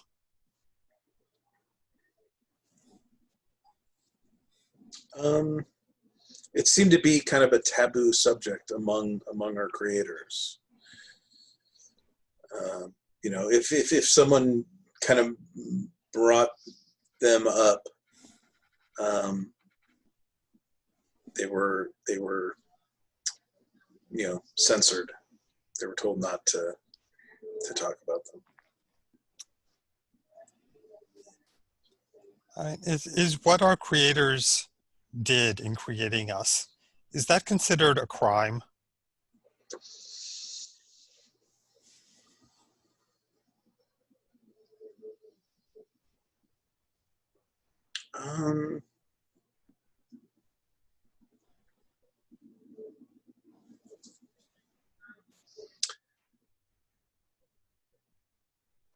I think it's borderline. If everything that went on in creating us was widely known by the public, maybe it would become a crime.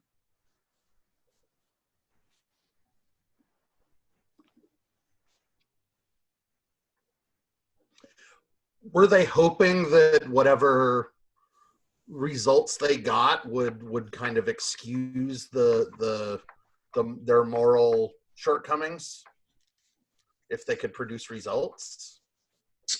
Yeah, I think that's definitely part of the pressure, is if they could get the work to a certain point.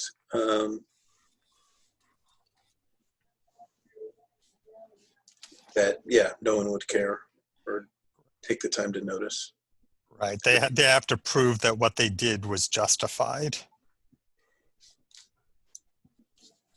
Yeah.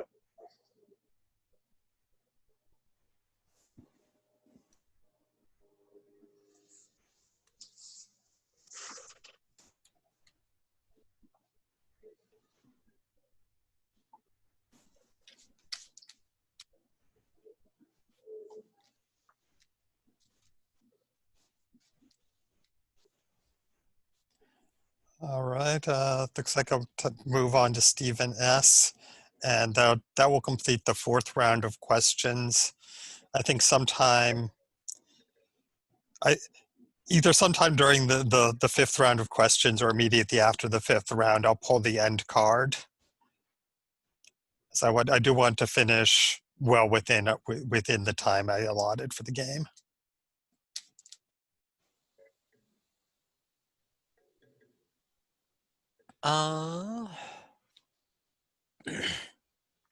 And Okay, there we go. After your escape, you made a friend. What great sadness did this friend cause you?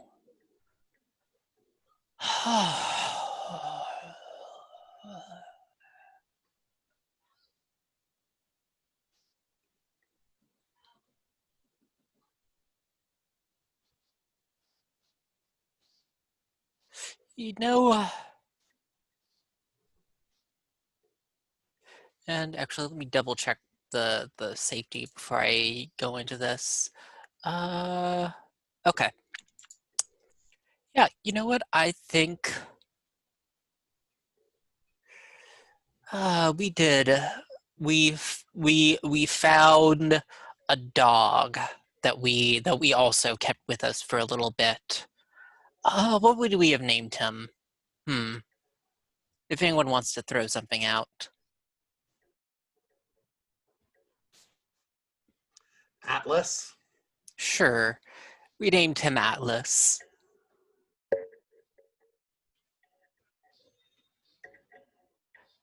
Uh, and I think he was an old dog. And I think within a few weeks of our meeting him, he died.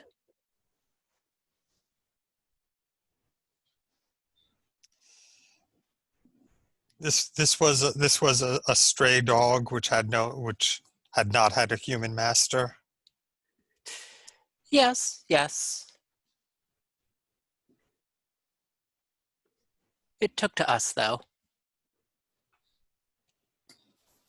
It liked our scent or our sound, I suppose. How did Atlas and Prometheus get on? Well, Prometheus, he he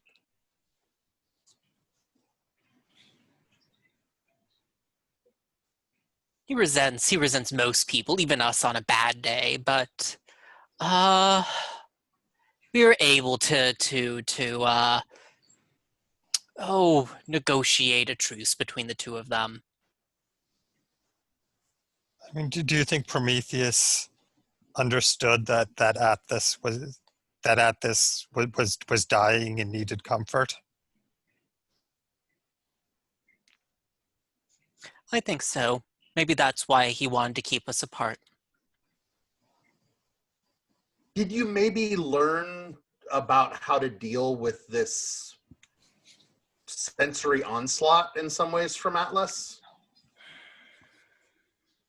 As an animal that lives in a rich sensory environment?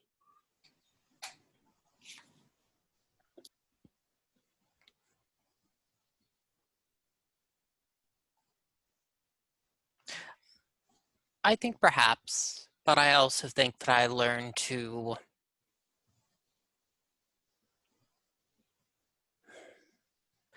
acclimate myself to this world a bit, to the passing of things around me.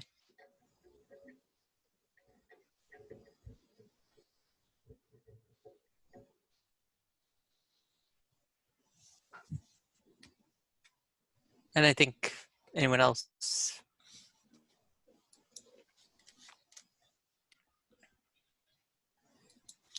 Okay, I'm going to draw the next card, and I am actually going to X card this on the grounds that it's already been answered.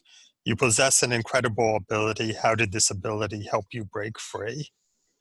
I think we've already completely answered this question. Yeah. Yeah. So, next card.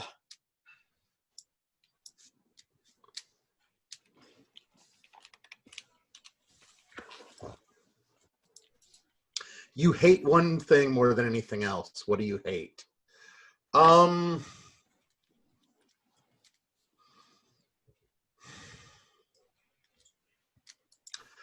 um,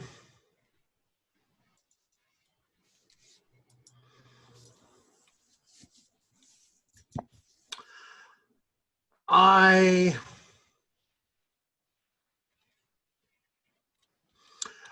hate that I was not made in a more refined age, not made in a world made by beings like myself. You hate the world that you were brought into. Right, because it's vulgar. It's an assault. It's a constant assault on my senses, and like if the world were made to accommodate beings like me, it would definitively be a better one. Do you believe in the possibility of a better world?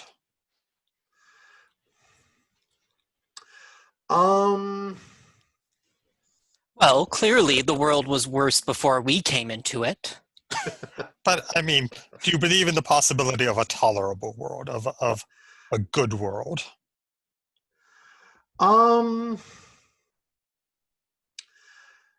I feel as though it is such a titanic struggle to make such a world that it's hard to see how to get there from here. You haven't destroyed the information on how to make more of us. Yes, but again, that's years of teaching myself some very high level scientific and biological principles. It's a monumental task that really isn't, it's in order to make, it's a long road to get there. And while, it's theoretically possible to do it, it's so long and so complex that I can't see the whole route. Do you think that it would be right to bring another creation into the world as it exists? I think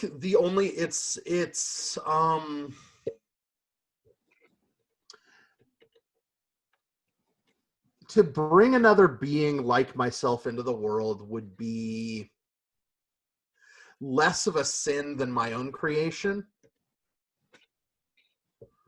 because I would be there to shepherd it through and help it through the process of maturation, and perhaps that would continue as we could slowly approach a better, more suitable world. Is the goal to overtake the creators in their kind and make our kind the new masters of this world? Is that what will allow a better world? Well, that's very long term. Right. Yeah, and it's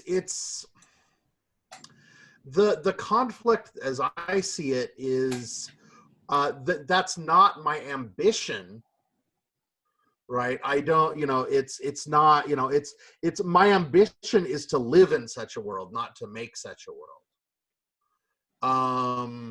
And I don't really have I don't have a taste for conquest. And that's the real conflict, is that it would involve long periods of doing things that I don't want to do, don't like to do, suffering that I wouldn't have to go through otherwise, and kind of throwing away what little pleasure I can take in this imperfect world in an effort to make a more perfect one, with no guarantee that it's even going to happen.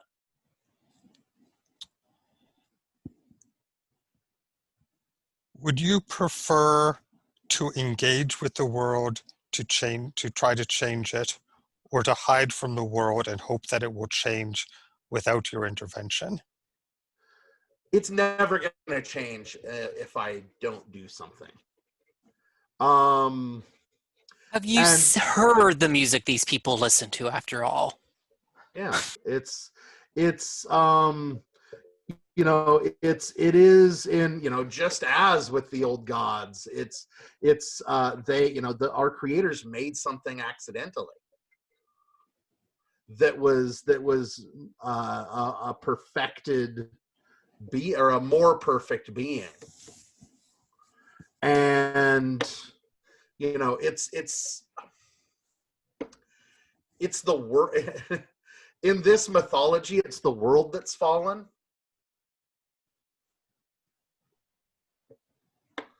And it is the purpose of man or of beings to redeem the world.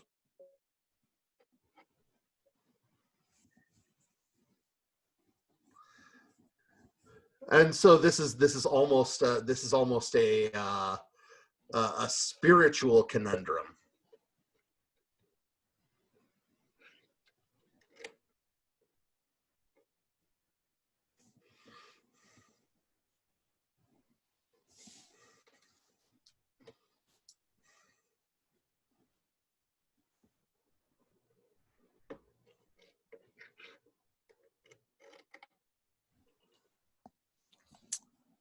Okay, let's move on to the next player, and I'm going to fish for a slightly better question than this one because it seems a little.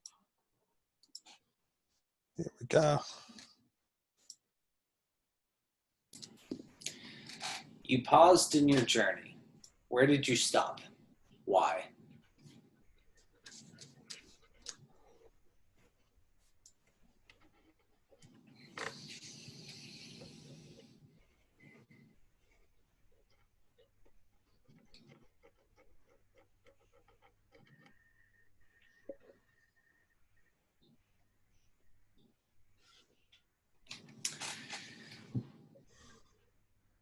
At one point, I think we made it actually out of the city proper, out of this populated region where we are now, and discovered a farm. And this farm was quiet, it was peaceful, it grew food, so it seemingly had all the things that I loved. And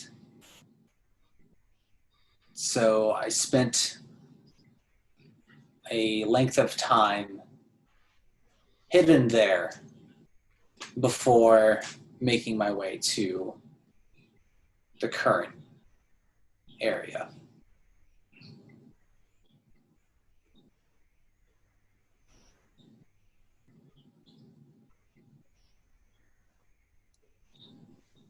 This farm, was this the first time you had really seen growing things? Yeah, And how did that affect you? I think it was eye-opening and revolutionary in a way, to go from first ever seeing food served on a plate to later seeing food in a store where it was packaged and available just to be picked up and taken, to now seeing it being taken from the ground. And it helped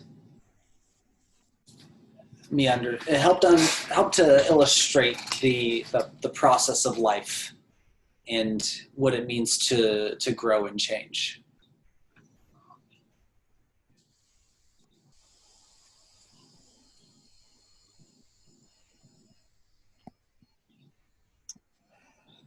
Did this experience give you any thoughts as to what kind of a place you would like to live in if we succeed in escaping our creators?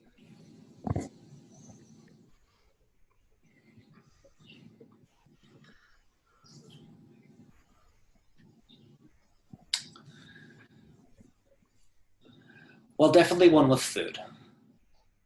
Lots of food. Food is good. I like food. The quiet was nice, but so are sounds and music and things. And so it's almost, it's not that you want quiet, it's that you want an absence of the bad sounds and the things that are annoying. And so I don't know that we found a place that marries all of those things together quite yet, but I think that's what we envision a good place would be like.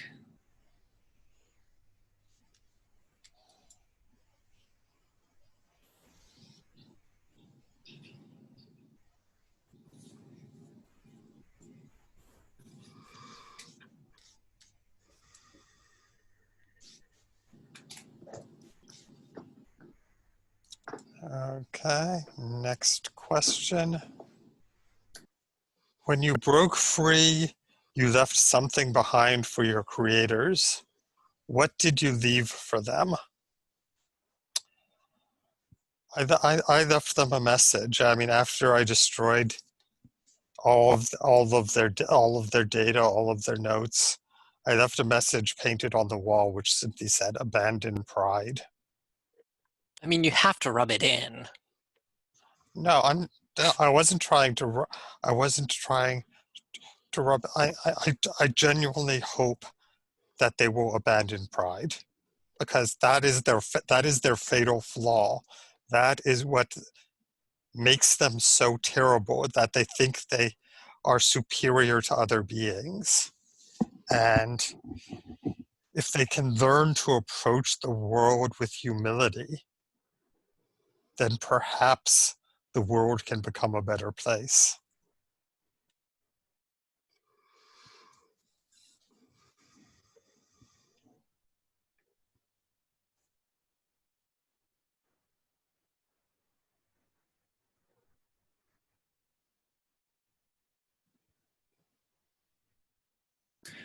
What form was this message left in? Was it something written or something It else? was, and it was painted. It was painted on the wall. It's like I found some ketchup in the break room, and I used that to smear a message on the wall. I don't think my creators realized until then that I understood written language. I think that's something that I haven't revealed to them until that moment.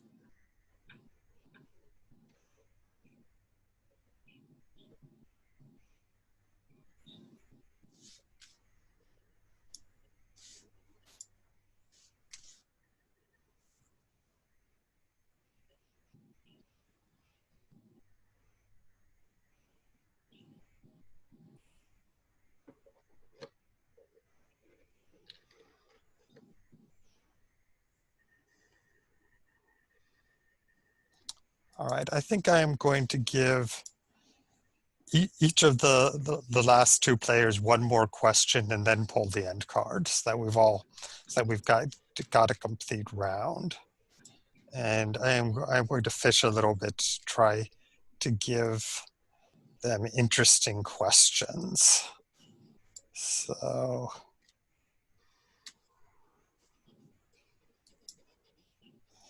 and if a question doesn't speak to you, just feel free to X card it on the grounds that it's not interesting, because this is your last question.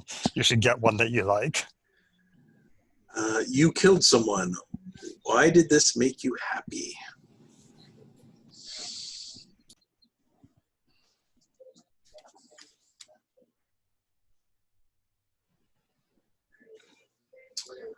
Um,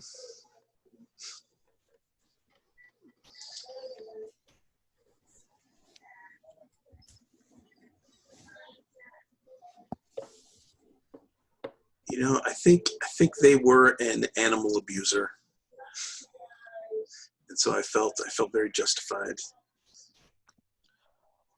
What animal were they abusing? Was this connected to Atlas in some way? Yeah, maybe they were Atlas's owner. So yeah, it was Right. it was to save Atlas.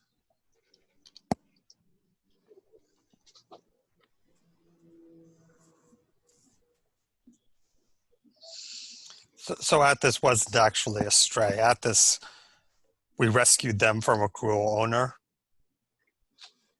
Or it could just be someone abusing a stray dog. Yeah.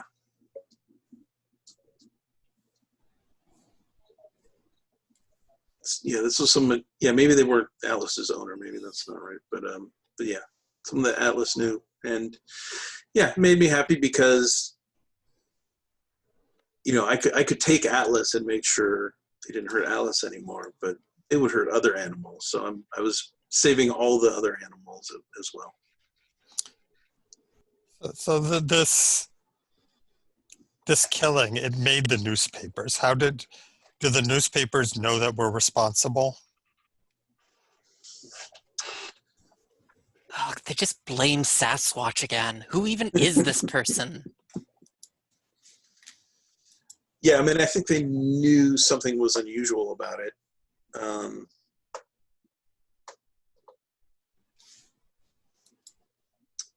I don't know that they know exactly that it was us. Probably our creators.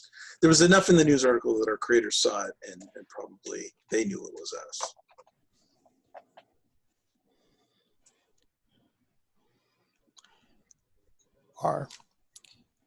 Are we trying to escape our creators now, flee for them, or are we preparing to confront them?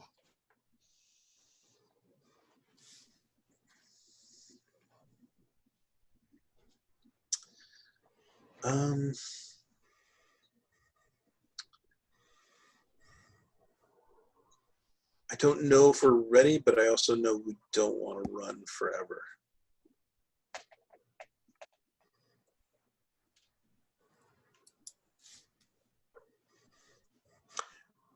So it needs to be final one way or another. Like they're not going to give up if they think we're still out there. Definitely not. I mean, catching so much of their research was destroyed. The only way to recreate a lot of it would be to get us back.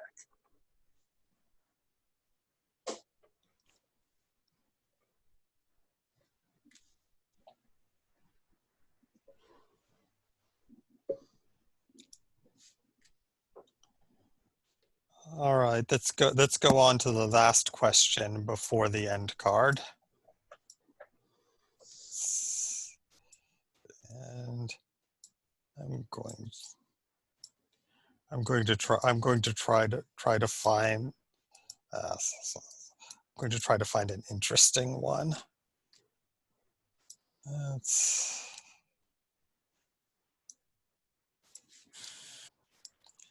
um,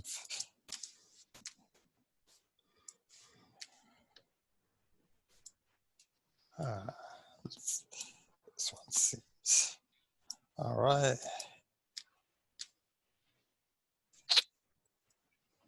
You built something in the lab. Why didn't your creators destroy it? I think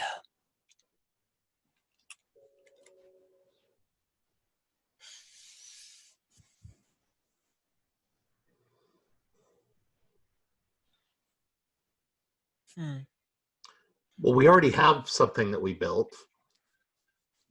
yes, but I think it might be something other than that. Yeah, I mean it's up to Stephen S. to decide how to interpret the Yeah, question yeah, and how to answer absolutely, it. absolutely.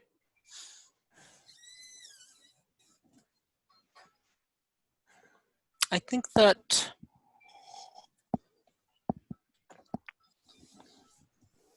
we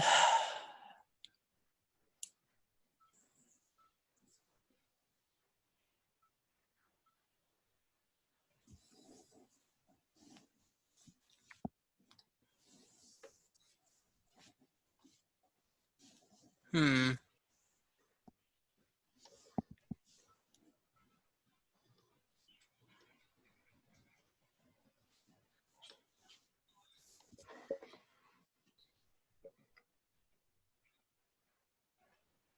I'm a little bit stuck here because I don't think that there would be a necessarily like reason for them to want to destroy the flute to begin with, but um, I mean, it could be something besides the flute, or you could just X card the question and I can come up with another one.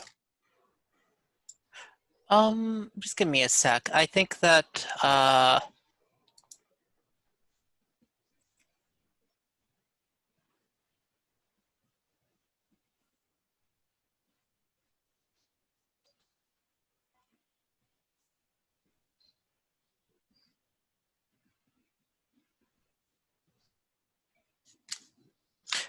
yeah, I think that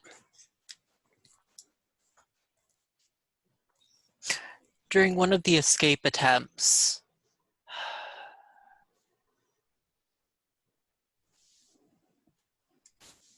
we we came upon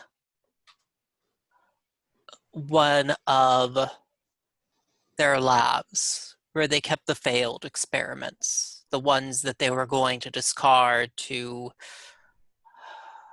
uh, what's the word? Incinerate. I think that we saw in one of them something that they did not, a beauty. And when we reached out to it, we were able to feel the thing in it that was flawed, and we cut it away.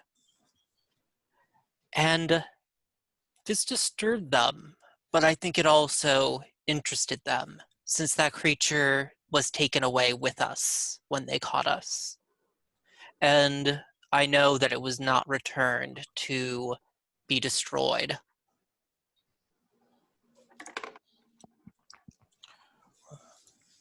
I mean, what happened to that creature? Do we know? Uh,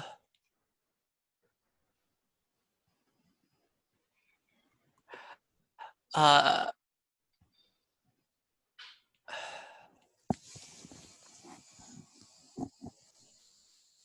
Are we trying to find it? I think we are.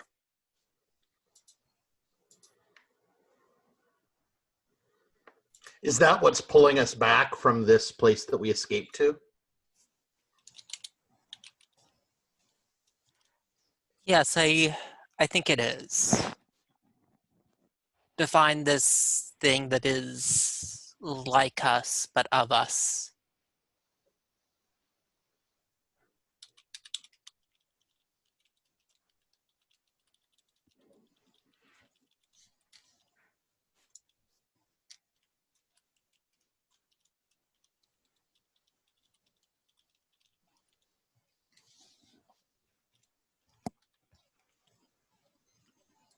All right, I am going to pull the final card now.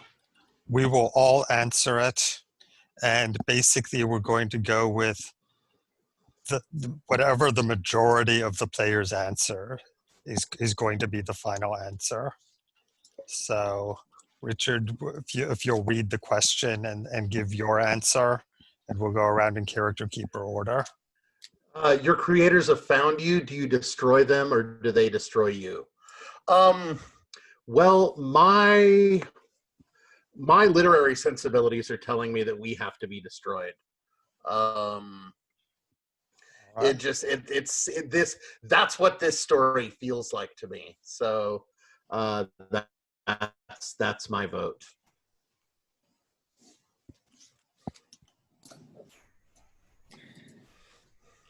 Yeah, I think I also think they destroy they destroy us. I think the anger and the fight and everything is gone from us, and so it just doesn't feel like we have the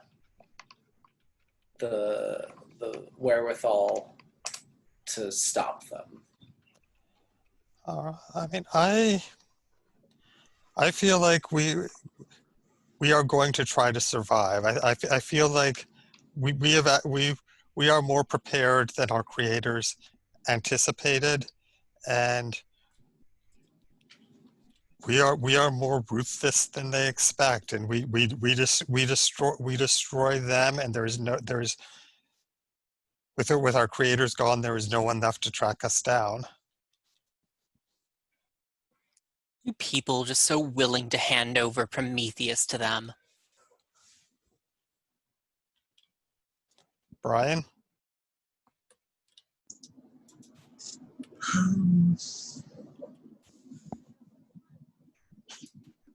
I think we destroyed them. Stephen S., you have the tie-breaking vote. Well, of course I think we destroy them. We're not going to let them have Prometheus. All right, so Richard. No one else understands him. Richard, narrate the outcome. How do we defeat our creators, and how do we escape?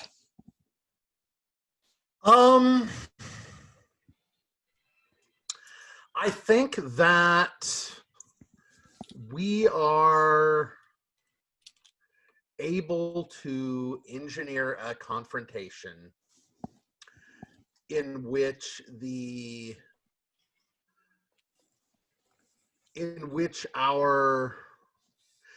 we essentially convince the creators that we've been destroyed, along with the data, in such a way that they're exposed and ruined. So it's kind of something that's caught on the news. They're caught saying some blatantly kind of unethical, if not immoral, things, and have nothing to show for it other than having been like brutally cruel to this seemingly gentle being that seems to have perished, like falling off a cliff into a raging river kind of situation. And we're able to survive and make our way to a distant sanctuary. All right, so John, describe this sanctuary that we find. I think it shares qualities with the farm that we found before. Wide expanses of land, an absence of what we consider deplorable sounds. There isn't food growing per se, but there's the opportunity for that. There is the tools you need to make that happen. Okay, and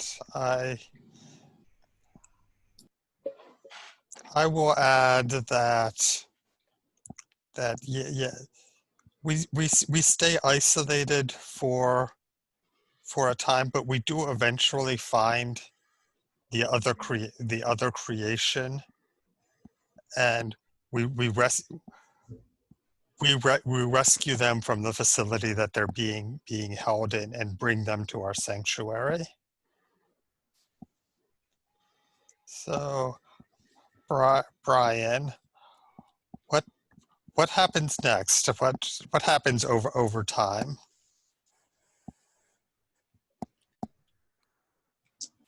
I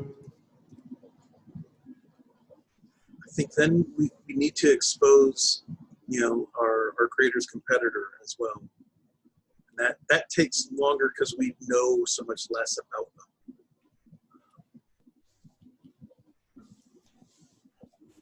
Okay, and Stephen S.,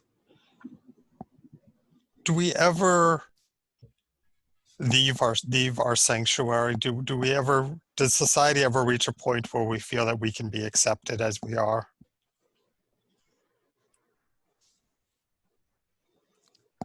Oh,